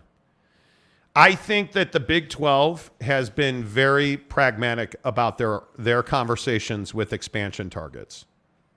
I think they have not. The worst thing that you can do is overpromise and underdeliver. That is the worst thing you can do, and I think the Pac-12 is living proof of that. Because all of the Pac-12 folks that were running out, hey, we're getting $50 million. Including people in Salt Lake City. Including people in Los Angeles at one point, Arizona, everybody. The Pac-12 narrative is we're getting $50 million. We're getting $50 million. We're getting $40 million. Hey, we're trying to get $25 million. Like, you're overpromising and under-delivering. And it leads to stuff like this. Scammer Trolling says, you guys aren't media, though. Apparently not. Apparently not. Call us what you like. Call us what you like. Months and no leaks, right? I don't know. What do you mean? Charles Arnett. I'm sorry. Charles Arnett. We don't believe them and believe in you two. I'm telling you, I've worked in college athletics business at the D1 level and at a current Big 12 school. You guys are spot on. I appreciate you saying that, man. Appreciate that. Thank you. Jose says, Canzano promised UCLA would return to the Pac-10 in 2030. Maybe you're right. Maybe you're right. Richard Tracy, definition of media way up in the air these days. Way up in the air. I think that's a great point. Salty Drunk, you pat yourself on the back regularly. We do. My arm is sore. Because who's going to do it if we don't? No, I guess not. Jet Wayman, how the heck are you, dude? I thought about Jet again while I was in the shower today because my tile floor looks amazing. If you need tile work and you are in Utah, Jet Wayman's your dude. Don't be humble, Jake. The Monty Show is better than everyone. Well, better looking. You say that for me, man. I'm not going to roll that out there. Yeah, I don't. You guys, I want people to understand that there's not your show sucks and our show's great. It's just a matter of, because it's not our opinion that matters. If nobody listens to the show, if 5,000 people or whatever it is, if 3,700 people today hadn't listened to our show sucks because nobody listens to it. But we're top 5% on sports talk streams on YouTube for a reason, because people listen to our show regularly. So let that be what it is. Avery Cope. Feels like Monty and Sheer actually are on the exact same page, but Sheer doesn't like Monty, so it's awkward. I don't know if he likes us or not. I have no idea. I'm sure he doesn't. He was not happy with the way we reported the Sean Miller scandal. But, I mean, just go back and look what we said about Raleigh Alkins. Go back and look at what we said about Book Richardson. What were we wrong about? Book Richardson. Go back when we said, hey, Sean Miller's not going to survive this. We were already told. Turning up the heat on Sean Miller. Can't do it. Hey, there's wiretaps. And what did everybody say? There's no wiretaps. What, were there wiretaps? Yeah, there were wiretaps. Was Sean Miller caught on wiretaps? He was. He was. Absolutely he was. So, big bad brass balls. You mean that you will do stuff like that, but we won't catch you doing it? Sure, okay. J.K. Marshall. Jake has mayo on his chin. Okay. That's fine. I mean, he is a good-looking dude. William Long, even Shear's postseason incentives, the Pac-12 will reward teams with better records. Who knew?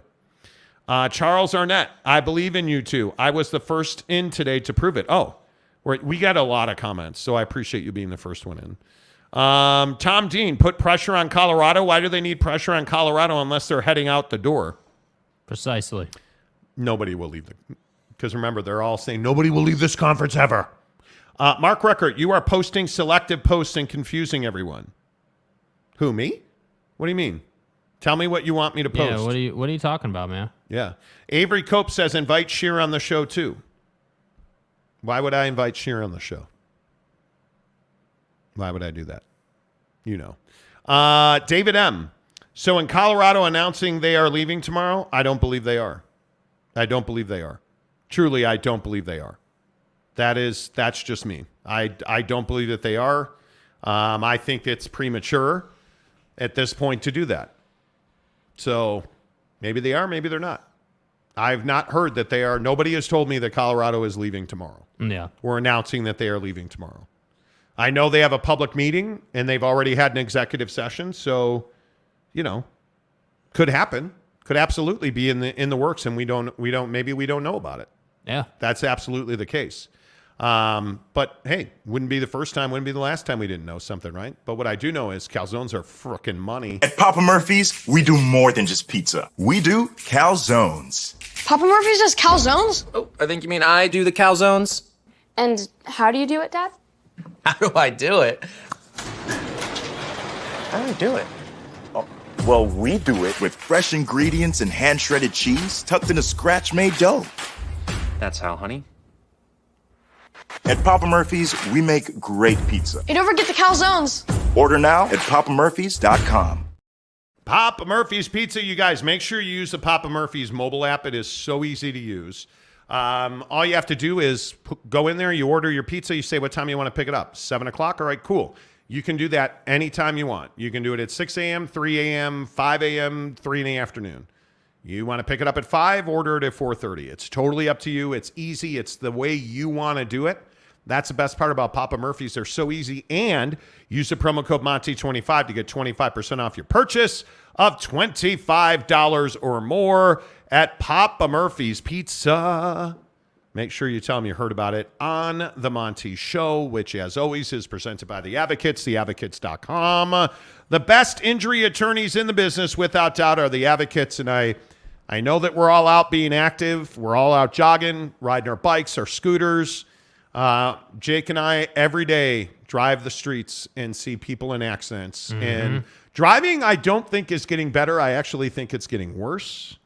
And what I would tell you is if you've been in an accident, you need to talk to The Advocates, theadvocates.com. You can chat with an attorney live online 24 hours a day, 7 days a week, and it costs you nothing. Because when you work with The Advocates, they're not reaching into your pocket just to have a conversation. No, you don't pay The Advocates unless and until they win your case. So there are no consultation fees. There are no big retainers. But what you do get is a dogged attorney who's going to fight for you. That's why they call themselves The Advocates, because they advocate for you. So that if you've been hurt at work, yes, they do workman's comp, and they want you to get back to the best version of yourself so that you can take care of your family, take care of yourself. They'll even help you defer your medical bills at The Advocates, theadvocates.com. Make sure you tell them you heard about it on The Monty Show. I know that this Big 12, Pac-12 story has been huge today. I don't want to... I don't want it to be a thing where, let's be honest, this has taken over this show for the last couple of months. But if you would like to continue that conversation, I would tell you go back, rewind to the early part of the show. Because we have to switch gears and talk about Lionel Messi. I think I want to go to Messi now. Let's do it. Jake did not want to do this topic today. Did you guys hear that Lionel Messi is joining Inter Miami and that he will get an ownership stake in the club? He will get concessions for time and schedule. He will get kickbacks from Apple for subscriptions. He's all in. He is all in. And my question, Jake, is does Lionel Messi move the needle for you in MLS? Yeah, I mean, on some level, but it's not like I'm going to buy the Apple package to watch Messi. I'm not. I'm just not. And maybe that's me, right? Hey, I'm not a huge MLS guy. I'm just not. And I'm open to that idea, right? I'm totally open to that my perspective here is a little bit different because I'm just not an MLS guy. I can watch Premier League regularly. In fact, here in the studio during the week, we watch it all the time. All the time. And I'm happy to watch it. Even a casual low-end match in the Premier League, I'm good to watch. But MLS is really tough for me. And my opinion on this is not that Messi's all in. My opinion is that Inter Miami and the MLS are all in and will do anything to bow at the feet of Messi because they believe that Messi is their golden goose, that he will bring viewership, and I'm sure he will. But is he not? Does he not? I think he will. The question is to what end? Does Lionel Messi bring enough viewership to justify him having a rev share or a rev stake in Apple's profits? Because again, what's been the narrative? Hey, we're not making a lot of money on this whole Apple TV MLS situation. It hasn't worked out, but it's really young, and we got to grow it, right? So patience. So Messi is going to be one of two things.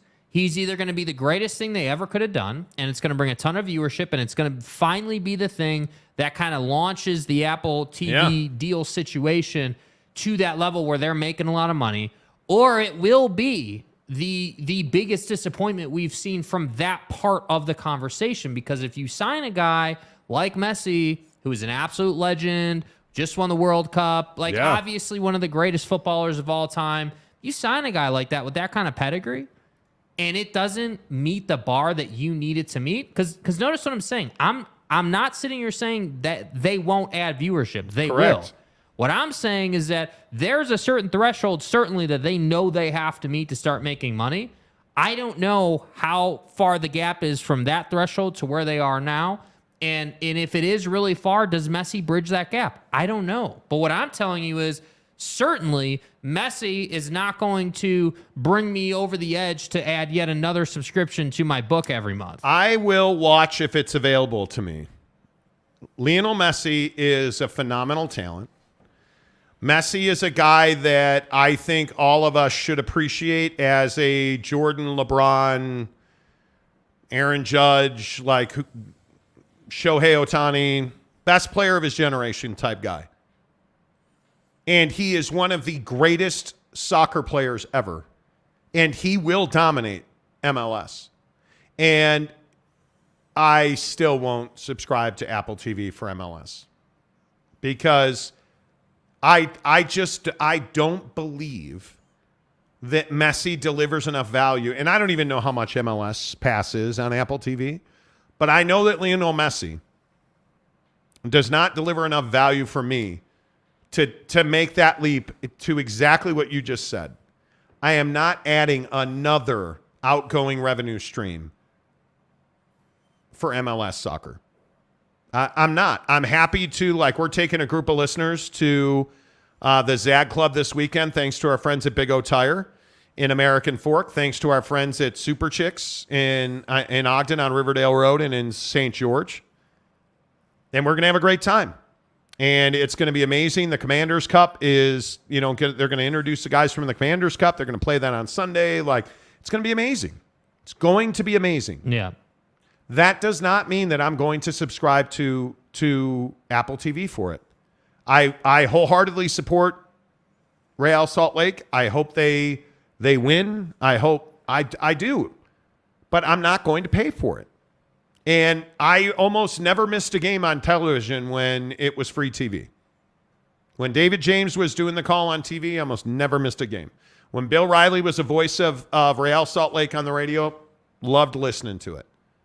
But if I got to pay for it, I'm not doing it. Yeah. I'm not. And I love Messi. I think I've said this on the show a million times. I am a huge Chelsea Football Club fan. I support them. I invest in them. I am a member of the supporters group. Like, I'm all in on it. But what? So, not to go backwards, but I just can't help myself. The local guys here in Salt Lake now are now tweeting that Brett Robbins is refuting Canzano. They've now backtracked. So, sorry to derail the soccer talk, but it's amazing to me. I just can't help myself. It's amazing to me. Yeah. That anyway. Greg Hawkins missed of the grant of rights discussion. Tender mercies. Love you, dude. See you Saturday. Tanner, MLS talk on the Monty Show? Yes. Yeah. We talk about it when it's relevant, and I think Lionel Messi is absolutely relevant. Yeah. There's no question about it. Derek Roche, don't Messi in the shower. We'll try not to. Salty Drunk, last hour, here comes NBA and non-sports, indeed. Yeah, I got to talk about the Chris Paul situation. Yeah, what do you guys make of this? Breaking news out of the NBA, Chris Paul.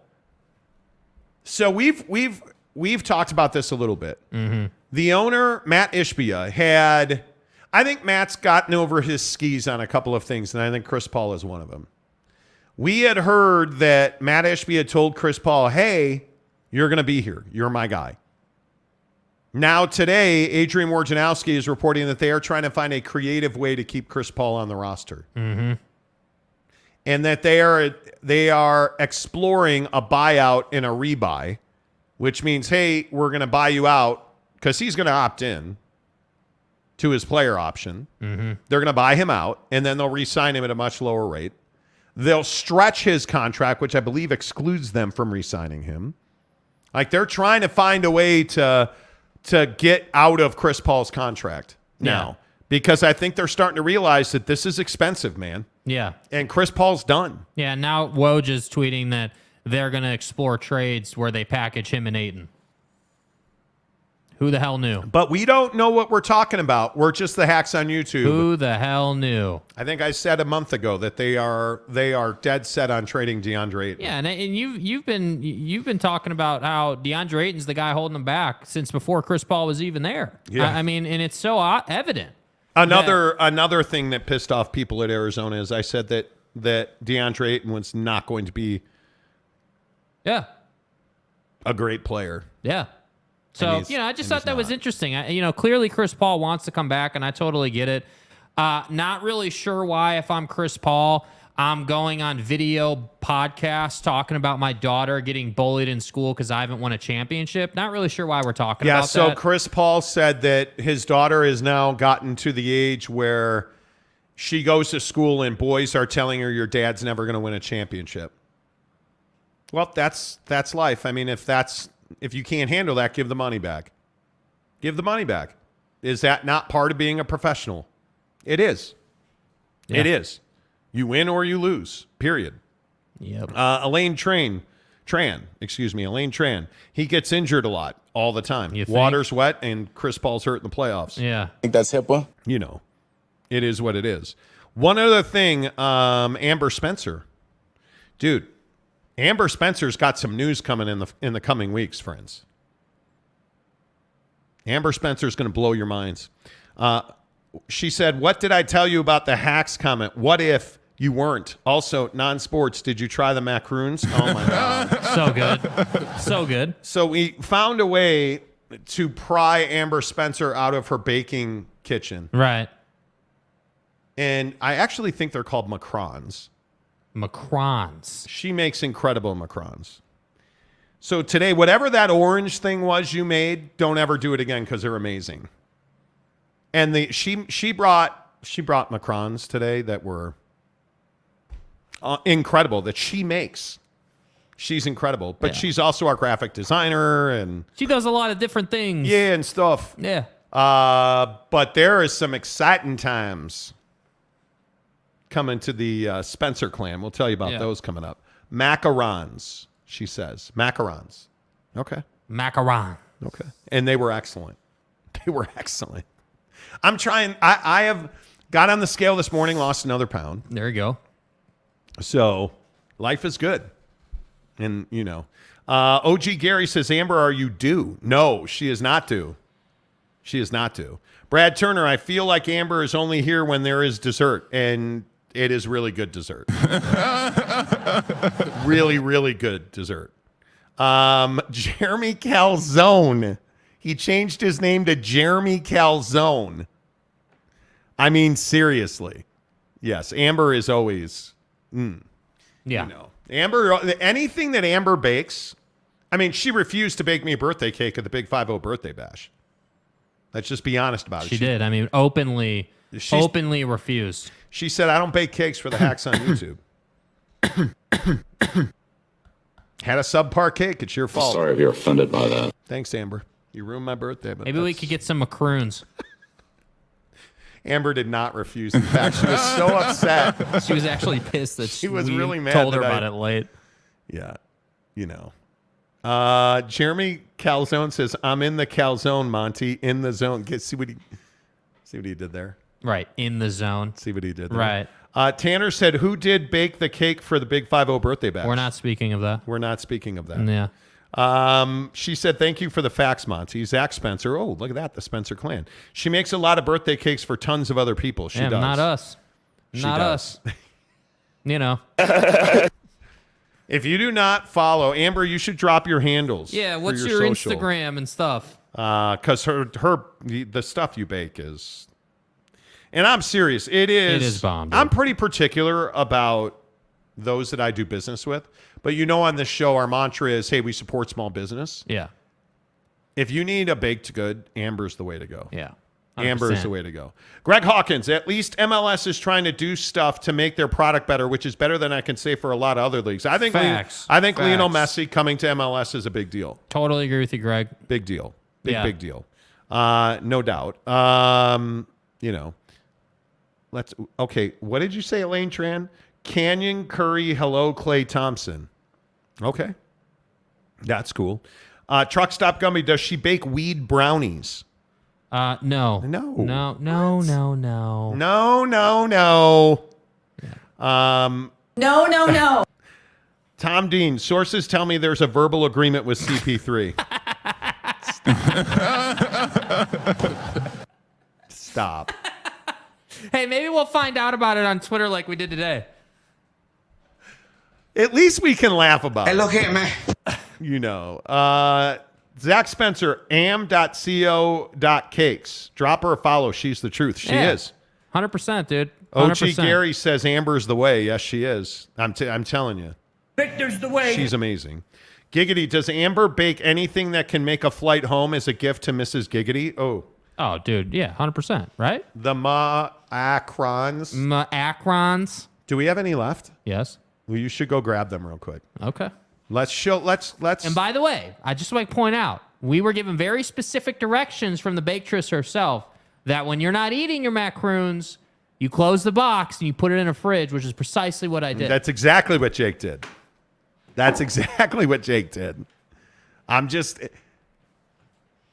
a sucker for baked goods. I truly am. Like, where's McKinley Cutler, the cookie king of Utah? The cookies he brought us for my birthday bash, there they are. Look, here's the box. Don't hand them to me. It's like a grenade. These are, and I should look at those. Yeah. Amazing. Ooh, they're crunchy now. Mm-hmm. All right, we'll see you later. I'm all over the place. They're so orangey. Amber, what flavor is that? They're amazing. I'm telling you guys. Now I spit. Okay. I'm telling you guys. And it's all over your shirt, too. You need a little shirt dust here. See, that's how good they are. They get everywhere. Just so you can go to Pound Town. She made raspberry ones for my birthday. Amber I want did. more. And they're amazing. This orange one, though, dude. I'm so bricked up right now. Yeah, so yeah, he's eating. So this is the part where I'm supposed to like fill in and stuff so he can eat his macaroon. You're filling in for somebody. Yeah, so I yeah. Is it good? I mean, do you like it? Dude. Filling in for somebody. It is so out of here. I love orange. I'm a huge fan of orange. The other ones she put in there are Oreo. Another one. Yeah. All right, cool. We're gonna go ahead and put this box over here. Take those away. Yeah. He has our full respect. Take them away. Yeah. She said they are crunchy when they are cold. You told me to put them in the fridge. Yeah. I mean, did we not do what you told us to do? I mean, come on. Salty Drunk says, put it away, fat ass. Exactly. Dude, they're so good. Fat! Oh, my God. So good. Orange is orange cream. Green was Oreo. Dude. Yeah. Come on. I'm telling you. John Sharp. Careful. Amazing how the whole country is being divided by college conferences. The haves and the have-nots. Who can capture the most valuable territory? Well, you ain't wrong. Elaine Tran. Damn, I want some. That's what they all say. So good. What flavor is it? Orange. I want it. And it's really, the thing that I enjoy the most is when you get a good baked product like you do from Amber, it's actually the flavor she tells you it is. Like when you try something and you're like, oh, it's supposed to be chocolate, but it tastes like, what is that? Oh, it tastes like ass. Like when it's Amber and she gives you an orange macaron, now you're in my head, Amber. I'm a carb-eating motherfucker. I am. When she gives you an orange macaron, it is orange. When it's Oreo. Yeah, I know what time it is. It is Oreo. Yeah. So good. Tanner Plummer says, dang, Amber is the way. Yep. Yeah. Jet Wayman says, damn, now I'm hungry.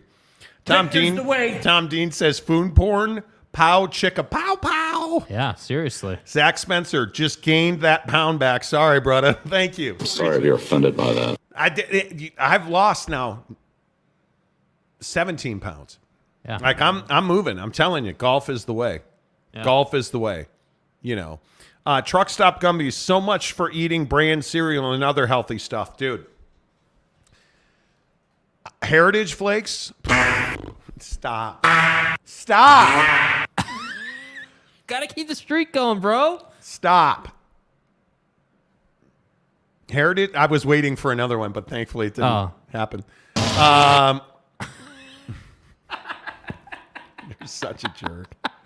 Jimmy, orange cream is the new black olive. Okay, no, dude. no. Bro. Waves in opposition. No. Stop, dude. No. Barfing chickens. What's up, barfing chickens? A good pastry chef has to be good at making apple puff pastry. Oh, my God. Yeah. Things can be worth their weight in gold. Yeah, and worth their weight in... You know what? If it's just once in a while, you're good. You're good. It is that you can't eat it every day, which is problematic because I'm actually supposed to see Amber again tomorrow. Waves in opposition. No baked goods tomorrow. No. The answer's no. No. You lost 17 pounds, Monty. Did you cut your toenails? See what he did there? No, I simply golf a lot, and it's pouring. God, it is pouring rain now. Who knew? I need... If I could ever get to the range, maybe I wouldn't be a 12 handicap anymore. You know? You're so fucked. I am. Truck Stop Gumby says, suddenly I'm craving Oreos. There you go. All right, where do you want? You want to go to Zion? Let's go to Monty Makes You Money. Because it's been a minute since we've had the ability to make some folks some money. Denver at the Miami Heat. And this line has fluctuated dramatically, but we found it back at 2 today. Yeah.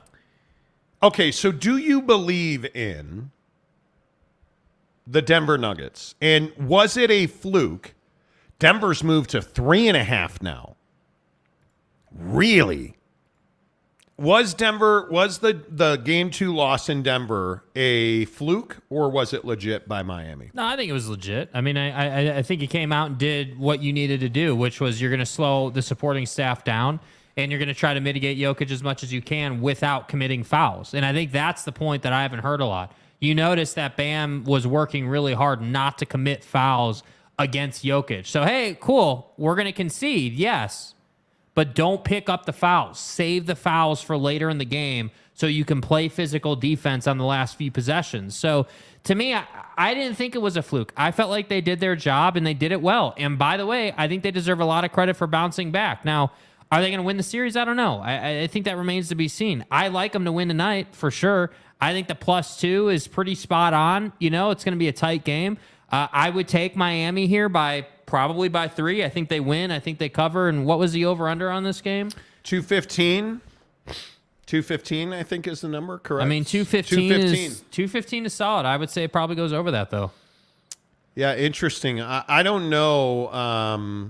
I don't know. It's interesting to see how you justify that it was a fluke for Denver. Because I think stopping Jamal Murray is the key to unlocking an NBA championship for Miami. Yeah. I think Nikola Jokic is going to get his one way or the other, and I'd rather have him score 40 than have 15 assists. Yeah. I mean, keep him under, and I think the number is double digits. Oh, boy, Pete Alonso just got drilled. He's wearing a hand pad, for the Mets. Ooh, that still has to hurt. Yeah. I think if you can keep Nikola Jokic under double-digit assists, you have a really good chance to beat them. My other big question here is Michael Porter Jr., who I think is getting a free pass on this stuff. And I'm really curious to see how this all plays out. Like, I'm really curious to see what does exactly look like for Denver to win this game. Well, they got to shoot better, certainly. You know, I think, the Michael Porter Jr.'s of the world need to make the corner 3 with regularity. And I think that's the tough part is like, you have a guy in Aaron Gordon who is your workhorse on defense. He's the guy that's going to stop Jimmy, and basically match up against anyone that Miami has to offer. He's that flexibility guy on defense. Yeah. But I also think absolutely. I also think that when you look at Denver's defensive scheme, I agree with all the pundits saying you got to make Jokic work, man. You got to get him involved in as much as you can on the defensive end. And if I'm Jimmy Butler, anytime I see Jokic, I'm going up and creating contact. I want him to be in foul trouble. I don't disagree with that at all. I think the biggest issue is that you have to find a way to... Ooh, wow, Pete Alonso is going to leave the game for the Mets. That's not good. Oh, this is a big deal. Pete Alonso gets drilled on the left hand, and Buck Showalter is pissed. Pete Alonso gets hit by Charlie Morton in the top of the first on Morton's 22nd pitch. He got hit, I believe, on the left hand. Yeah. And is leaving the game. It's probably a broken hand. My God. That is not good. That is not good. We'll keep you updated on that. This is probably going to be a bean brawl. now. You can almost see that's happening. Oh, it hit him on the wrist. Did Oh, not no. hit the pad. Oh, no. It hit Pete Alonso on the left wrist above the hand pad. Too bad. Oh, wow. Too fucking bad, man. That's not good. That is not good. Monty makes you money. I'm going to take the Miami Heat to win outright. I think that's the only bet here. The 215's tough. I'm going to say, just based on the way that this series has played out, and based on the way that you see these games go, I think you have to take the over. I think it's Miami to win outright and the over in this game. Yeah, and I think Miami's going to shoot well tonight, too. Well, you're back at home for the first time in a minute now. Yeah. Because you had to go on the road for Boston. Yeah. And now you've been in Denver for a week. So, you know what? I feel pretty good. I feel like, if it were my money, I'd be telling you to bet Miami. Of course, Jet Wayman disagrees with me. I would take the Nuggets to win and cover. Yeah, I just don't know that I'm ready to believe in Michael Porter Jr. I think he was so bad. Yeah. And Denver has to go to Miami, which is a really difficult building. And I think the other issue is Denver was not good defensively. Yeah. I would expect them to contest a lot more, but I think that helps Miami shoot the ball better. Because I don't think Denver's some incredible defensive team. No. Right? I mean, I don't think... I don't know. This is going to be very interesting because it's not in my mind. In my mind, I don't see Denver as head and shoulders better than the Miami Heat. I think Denver is the better team. I almost have no doubt about that. Yeah. But they're sub 500 on the road, man. This is not a team that performed. Wow, that was wild, bro. Holy cow, dude! There was a massive flash of lightning. And all the lights just turned off. Bro. Oof. That was crazy. And a building-shaking clap of thunder. Okay. Here. That was some heavy heat right there. Damn. God damn. So Jet, of course, disagrees with me, and I would tell you he's been far better than me on this. Chris Kaufman says there was no UConn football talk today. No, we had plenty of other football talk. Nope. Mr. Preston says New York Mets are snake bitten. Well, they might be. Monty owes a ribeye. Jet, I will keep this account going until you're paid. It's not we like tried to connect. It's a ribeye steak. It ain't like I'm trying to duck no smoke. Yeah, dude.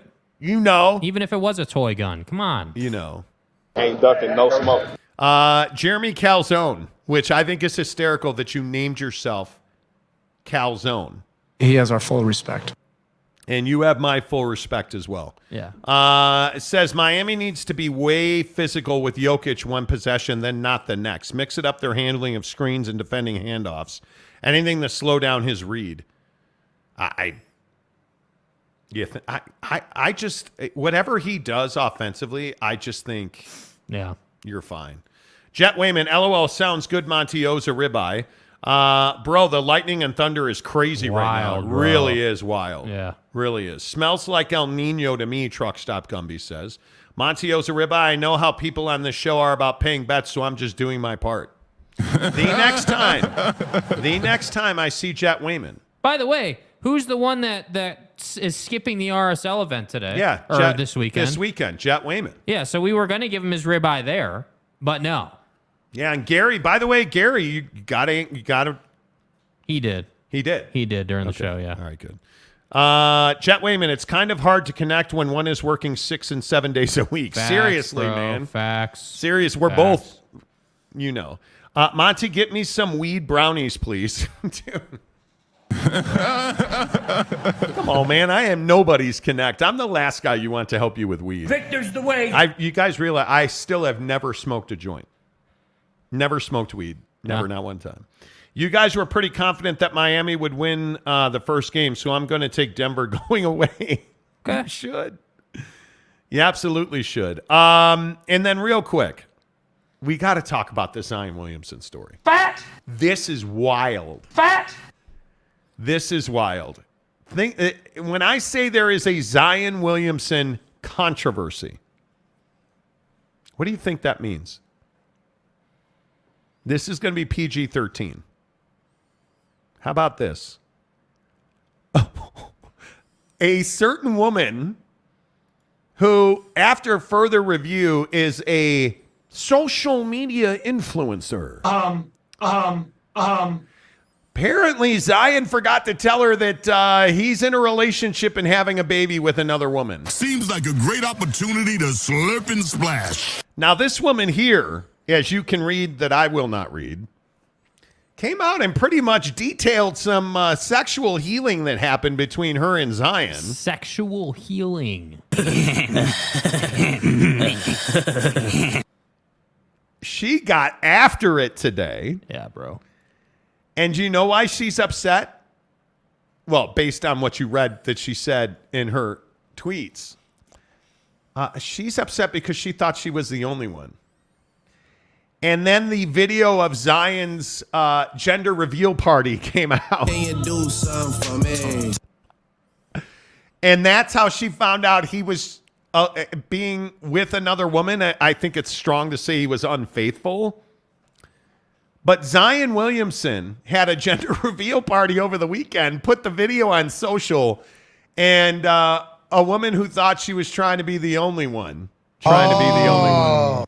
As Drake says, you're not the only one trying to be the only one. Yeah. Yeah. Like, are you serious let me with get this? Let me get this right. So you broke a Kyrie shoe at Duke. Then you get to the league and you haven't really done anything. Nothing. You're definitely first team all fat ass so far in your career. Now it comes out that you have had a long-standing girlfriend, clearly. Mm-hmm. Put a baby in said girlfriend, and now had a side piece in, I believe it was Texas. Could be wrong. I think it was Texas. Mm-hmm. And you thought that was cool too. And she talked about how she supported you and how she has been there for you, and like talked about his struggles as a player. Like, this gal went in on Zion today. But are you at all surprised by this? No. You're from the 2019 draft class. How's that draft class looking? RJ Barrett, mid. Ja Morant, gun guy. Zion Williamson, putting babies in people he shouldn't be putting babies in. Can't play basketball. Always hurt. Like, dude, 2019 draft class, it's not really going too well for you guys right now. Like, at some point, I would expect some progress. And by the way, yes, if Zion was on my team, if I was David Griffin right now, that would be a conversation I'd be having. Get him the hell out of here. I think he is bad for business. I'm done with this guy. How else can you, what else can you describe Zion as being other than bad for business? Like, what are we doing? Real quick. Dennis Dodd talked to President Robbins from Arizona one-on-one. Oh. I know it's crazy. What? But apparently the Pac-12 doesn't have a grant of rights. Dennis Dodd tweeting, Arizona President Robbins told CBS Sports he has, quote, not been informed of, quote, finalization of grant of rights or agreement to share media rights. Oh, okay. So the grant of rights isn't done. Quote, I absolutely know nothing about this information, but hopefully I will learn the facts soon. To which CBS Sports asked, could this decision be made without your consent? To which Robbins said, quote, no. Oh. Got it. Wow. Got it. Wow. Just some icing on the cake. All right, back to Zion spreading love around the world. Fact. Is Zion Williamson, is he officially now a bust? Yeah. Yep. You think he's a bust? Yeah. I mean, I think my opinion was that he was a bust on the floor before this happened. Now this type of thing is happening.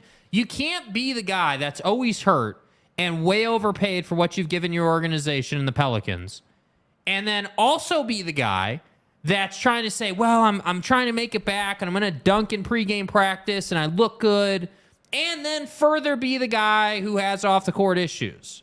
Like, at least with Ja's the center of their universe. Ja's the only reason they are where they are. Right? So at least for Ja, he's got some leverage that way. Zion, you've done nothing. Quite literally, you've done nothing in the league. So what are you doing, man? Yeah, I don't know, and I think it is amazing to me that this guy just can't get out of his own way. He just cannot get out of his own way, and the real truth is, if he was healthy, they would be a far better team. Yeah. There's just no way to spin it anymore. He would be a far, far better player. If he was a far better player, they'd be a far better team. You know, like it's amazing. Yes. Greg Hawkins says, then she posted a bunch of videos. Yes, she did. Yeah, and the pictures from Snapchat about him talking about how like, hey, like, do you think we could be real? And I just want to know how to handle the situation in a respectful manner. Like, dude, you got played here, bro. You thought you were doing the playing. You thought you were going to go to Texas and roll out the washcloth routine. Yeah, that didn't really work out for you, bro. Now you're caught. Now you've got baby mama problems. And now you know what you're going to do with all that money while you sit on the injured list. Like, I'm just tired of guys who don't do their damn job and make all this money, man. Like get on the floor, make an impact, get some positive news. This guy's he's just a wreck. The guy is absolutely a wreck. Vorlon Angel says, dude, check out the images of Mariah Mills. Yeah. Nah, I'm good. I mean, you know what, like, respectfully to her, you know what she does. Not saying it makes her a bad person, but you know what you're dealing with. It's crazy to me. Tom Dean says Zion is a bust, a nut. Damn. I'm so bricked up right now. Kaufman says Zion is most definitely a bust. Hiscock. Jeremy Calzone, now we know what is behind the Zion curtain. Oh, got it. See what he did there? The Zion curtain. Lee Jensen, he's just trying to learn how to ball handle. Yeah, see what he did there? Salty Drunk, I didn't hear you coming from Zion's pre-draft Jake. Hindsight is 2020. No, dude, I've been on Zion since the draft. I've always said Ja was a better draft pick. I've always said that Zion was going to be overrated in the draft and had way more probability to be a bust. I think we absolutely said he was going to be a bust. Yeah, like I've been on Zion not living up to it since Duke. Just the same way that I'm going to roll out my Victor as a bust take in 2 seasons. This is the same situation with Zion, man. He was hurt late in his high school career. Yeah. He was hurt pretty much his entire Duke career. Yeah. He's been hurt his entire NBA career because his body type cannot play at the level that he wants to play at. You can't be above the rim constantly. Yeah. And weigh what he weighs. This girl even talked about on Twitter how she helped him with his diet and how he went back to this girl that he's having this child with and he gained a bunch of weight because she's toxic. Fact. Come on, man. This guy's a mess, dude. Lamont Tucker says child support, baby. Seriously. Yeah, dude. Bryce Martin, Zion, and Ja are both busts. I don't know. Is Ja a bust? Nah, not yet, dude. Not He's close. done too much. He's done way too much for the organization. Oh, Jeremy. Ja Moran is definitely a better shooter. Oh, you mean it? No, jump shooter. He's got that 3 working. Yeah, I would agree. He should ask PJ Washington about messing with them. Damn. Well, you know. Jake, you're giving Victor 2 years before he's a bust? Wow. Yep, 2 seasons. Lee Jensen, is he playing a 4 or a 5? I'm talking about the game, of course. Lamont Tucker, Zion Williamson equals Greg Oden. Waves in opposition. Jeremy Callahan, both a bust. Zion busts a nut. Morant busts a cat. Damn, bro. Stop. Chill, Damn. bro. Damn. Chill. Cold-blooded. All right, speaking of cold-blooded, Taylor Swift is single again. Yeah. Jake is bricked up. Mm-hmm. You know who else is bricked up? Who's that? Austin Reeves. After they were both seen together. How about Taylor Swift dating Austin Reeves allegedly? I'm so bricked up right now. Now, I am on the record as saying I am not a fan of the Taylor Swift thing.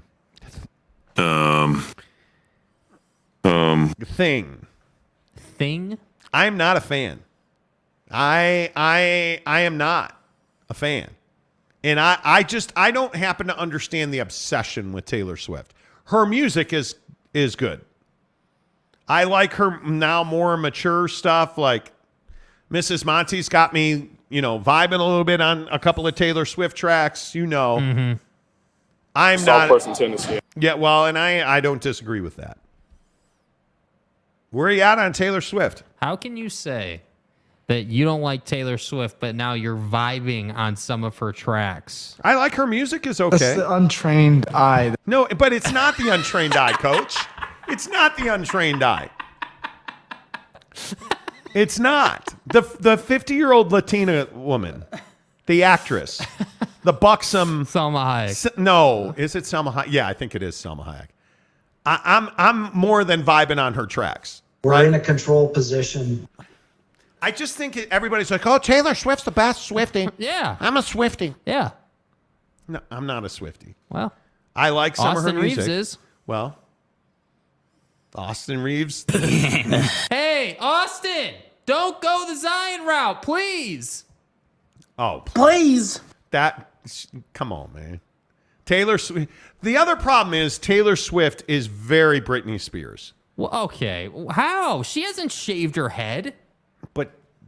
But she's been run through like a marathon, dude. Okay, I get it. She's no Mariah, whatever her name is on Twitter, but she'll do. Okay. First of all, completely different builds. I'm sorry. Completely different builds. Are you saying that Mariah is a little thick? Is that what you just said? I never said a little. Uh-huh. I never said a little. A lot. So, Taylor Swift. Bro, is that the list? Yes. Bro, are you serious? That's the list? Jake Gyllenhaal, Harry Styles, Calvin Harris, Tom Hiddleston, Hiscock. Joe Alwyn, Hiscock. Matt Healy, Hiscock. Drew Hardwick. Sorry, did you say Hardwick? Joe Jonas. Hiscock. Corey Monteith. Like, John Mayer. Who ain't John Mayer been with? Ain't no reset. I'm honest to God. John Mayer's been with them all. Yeah. Maybe yes. that's like getting your driver's license. It's just something you got to do a 3-point turn with John Mayer. Nobody Right? said Like, boo. Yeah, everybody's. John Mayer runs, Yeah. I'm just saying. Yeah. But you've been with Jake Gyllenhaal? Yeah. That's creepy. And now you're going from Jake Gyllenhaal and Joe Jonas to Austin Reeves. Oh my God, just like that. Oh. Allegedly. Allegedly. Oh, go to the rack, Austin. Right? Like it's just this. Yeah. It's just this thing. And I'm just at a point where I can. Oh, I'm a Swiftie, Taylor Swift, bro. Mm-hmm. No, That's right, T. I'm good. She's talented, though. I'm not, dude. I'm not even saying she's not talented. I'm not saying She makes that. music in a variety of different ways. Sure. Sure. Can you do something for me? No, she can't, and I won't. I don't know. We all I like orange, and no, I'm not. Nope, not doing it. Anyway, the point is, she's no macaron, but she'll do. Yeah. I'm just not a Swiftie. Her That's music's all. good. The list is getting kind of long, though, for Taylor. The list of dudes? Yeah. Yeah. Holden Middick. Yeah. She's Britney Spears. Who was the Britney Spears? Oh my God, I'm terrible. The thin blonde girl, Paris Hilton. Paris Hilton. She's like Paris Hilton. She's like everybody's like, oh, Kim Kardashian's I was so going to say hot. Kim K. Dude, come on, man. She's got 100,000 miles on them Look, tires. Taylor Swift doesn't have a sex tape, but she'll do, right? How long before she does have one? I mean, how long until she dates Pete Davidson? That is so... when did Pete Davidson become the bar for, popularity? It's really despicable. Yeah. She's 33 and AR is 25. Ron Nolan, what's Ostertag up to these days? If you know what Greg Ostertag's up to, I'm concerned for you. Journeyman SW, Taylor Swift fans are a cult. They really are. Mm-hmm. San Diego State Aztecs, Swift boating. Stop. Taylor says it's all a numbers game. Oh, her and the Pac-12 have something in common. Drew Money, Austin Reeves is him. Hey. Apparently. Well, Brady this is Cook. the same guy that went into full Kobe mode when Kendall showed up to the Laker game with a couple of, quote, baddies, as Austin Reeves refers to them as. Baddies. Yeah. Okay. How many guys in the top 10 in the NBA draft back in the 2000s? Guys. We've had that discussion on the show. Hey, guys. There's a ton of them. Mrs. Monty says, dude, go for her. It's a double standard to judge women for dating when you praise men. Who's praising men? I'm not praising men. I'm just saying, Bonnie, please. that I even criticized John Mayer. Yeah. John Mayer's been with you and your cat. John Mayer's been around the Jonas Brothers have been around the block. Leonardo DiCaprio, and now it turns out Leonardo DiCaprio and his dad have been with the girls. You guys hear that hepatitis is at an all-time high in the UK? Yeah, so should probably chill out on adding to your list if you're a rock star or a movie star or on that level. Could have done without that. Well, they could have too, but here we are. Here we are. They could have too, bro. They could have too. You know. I don't disagree with that. After Austin, it will be Tyler Hero. Oh, Tyler Hero's very Pete Davidson. Shout out to Mo Bamba. Very, very. Come on now. Come on. Maybe Zach can get with her. Nah. No. LV Seminole, Mrs. Monty says something, it gets a reaction. It does. She doesn't like coming on the show anymore, though. She said she hates you guys. She didn't say that. Fat Jesus, Taylor told Austin you can't spend too much time, quote, in the paint. Yeah, maybe Austin should ask Zion what he thinks of that, Now I know you don't skip comments, Monty. You just ghosted Mrs. Monty twice. I did? That's what Zion said. What? What? Can you imagine while he finds this, can you imagine being Zion? You woke up to this today. You jumped on Twitter with a gazillion notifications. You were like, hey, what's all this noise out here, man? I'm just telling Zion Williamson's we just ripped Zion Williamson for this baby reveal. First of all, by the way, the point flying under the radar, stop doing these stupid gender reveal parties, bro. Guys. Because when you other honeys see him, you get in trouble. Yeah. I don't know why. Probably because I'm not a fun person. I'm probably not. You're a fun killer. Gender reveal parties suck. Right? Gender reveal parties suck. The lie detector test determined that was a lie. Did you see Homie trying to shoot a free throw last week? Totally missed. Yeah. That's the untrained eye. Dude swings and misses on a pitch. Stop with this stuff. Stop. Let me shoot off this. What do they call the streamer rocket thing that shoots off the colors? Shot yourself in the dick. You're an idiot. I don't feel bad for you. Right? If you can't work one of those streamer rockets and you blow your peen off with it, I don't feel bad for you. His cock. Seriously, I don't feel bad for you. Bro. How about crying like a little girl? Let's get crazy. How about you have an ultrasound and you tell us if it's got a D or a P? And that's all we need to know. A D or a P. Here I am. Bro. I'm a terrible person. Willie says Austin Reeves called Zion for an invite. That's what I'm saying, dude. Tom Dean, stop gender reveals because your side chick will find out. Pro tip from Monty. Hey, Monty. Fat Jesus, I would love for Taylor to write a breakup song about me. Well, isn't that when you know my soul is healing through my music? The dynasty is not over. Yeah, the Swifties are back. Yeah. Stop. Taylor, I don't know. I have to, as everybody always tells me on the show, I have Taylor. As everybody always tells me on the show, I have terrible taste in women. I get it. Every famous girl that I think is hot, everybody, including my wife. My wife always mocks me over the Meredith Vieira. I had a huge crush on Meredith Vieira back in the day. Chris Everett Lloyd, yes. Jennifer Aniston today, Who tomorrow, next week. Bryce Martin, Monty in deep trouble now when he gets home. Probably. Can we get back to the Pac-12? Salty Drunk says. To which Fat Jesus says, don't be crass. It's a V, not a P. Thank you. Thank you. Jet Wayman says, no, Salty, no more. Jet Wayman also says Jennifer Aniston. Yeah. I'm a huge, like, do you have one? Like, who is your... Emily Blunt. Yeah. What? Why do you look at me like that? Why? Like, what? As if Emily Blunt's not hot. Nah, bro. Dude. Lamont Tucker, Taylor Swift Kardashian. Tom Teen, Monty, I have trouble. I have terrible taste in women. Me, shh, Mrs. Monty's listening. You know what I mean. I always talk about not like that, like famous women. Yeah. Like when it's like, oh, hey, bro, who's your favorite actress? Oh, shit.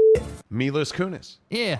The problem is Ashton Kutcher shopped at that store, so I can never be a customer. Kutcher. How about Aaron Rodgers? Aaron Rodgers didn't date Mila Kunis. Yeah, I think he did. Stop. Fuck. I'm you pretty serious? sure, yeah. Okay, now you're making me look it up. Aaron Rodgers' girlfriend. Mila's Kunis. Aaron Rodgers. He's had a selection, though. He's had, like, Danica Patrick, Olivia Munn, Shailene Woodley. Like, he's dating... Oh, that's right. He's dating Mallory Edens, the daughter of the Bucks owner now. That's right. Olivia Munn's the one. Yeah. No, he did not date Mila's Kunis. Okay. As though Ashton Kutcher wasn't bad enough. Kelly Rohrbach? Good Lord. It's okay, Danica Patrick. Yeah, she's a good looking gal. No, not... What? You're such What's a the savage. problem, dude? You are such a What's savage. the problem? Oh, yeah. Hey, Danica Patrick. Yeah, she's hot. Mm-hmm. You're out of your freaking mind. What? Why would she lower herself to Aaron Rodgers? I don't know. It's like Lindsey Vonn. Lindsey Vonn's a perfect example of this. Lindsey Vonn has nudes on the internet, video and pictures, because she dated Tiger Woods. That's the untrained eye. I'm just curious, how did you think that would turn out? Well, I'm sure she wanted a baby fade up the middle, you know? How did you think that would turn out? Like, you had to know, stop.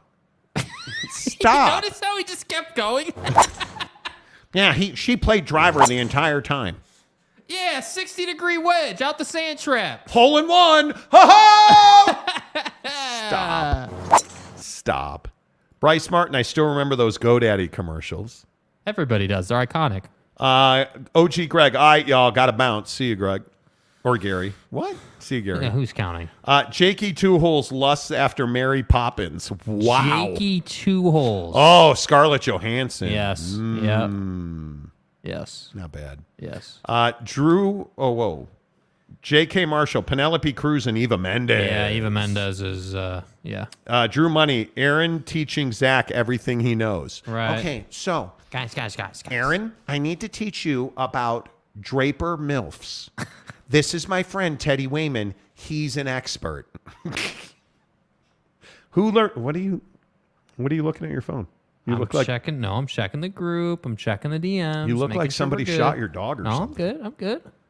I'm fine. Really, I was just checking the updates. Don't make me come over there. I'm good. All right.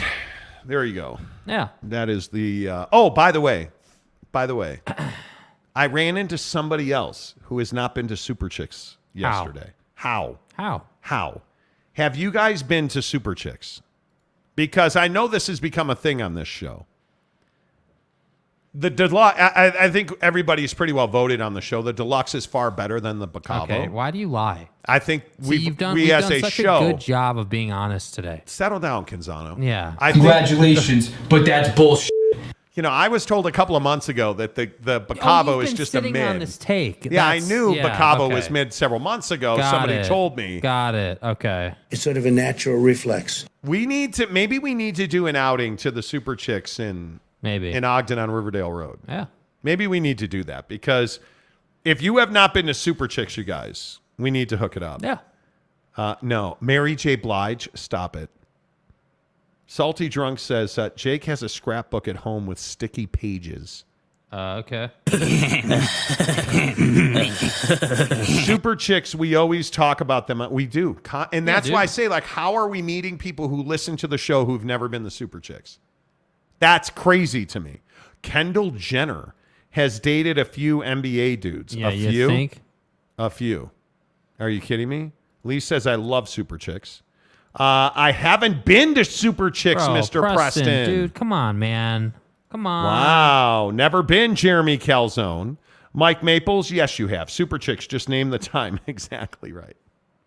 I think on a weekend, maybe not this weekend because we have Golf and we have RSL. Yeah. Maybe next weekend we do a roadie. Yeah. Head up to Ogden. It's not that far. We'll actually be in Ogden tomorrow. Yeah. Maybe we go to Super Chicks in Ogden tomorrow. Yeah, maybe. Maybe. I'll have to get you off of your Bacavo thing. Gary says Super Chicks is slapper. Slapper. Kurt Meyer says, just kidding, back at you, my new friend. Okay. Is Super Chicks like Hooters? No, it's not. But you should find Super Chicks on Riverdale Road in Ogden or in St. George. Tell them you heard about it on the Monty Show, presented by our good friends at The Advocates. Until tomorrow, say goodbye, Jake. Goodbye, Jake.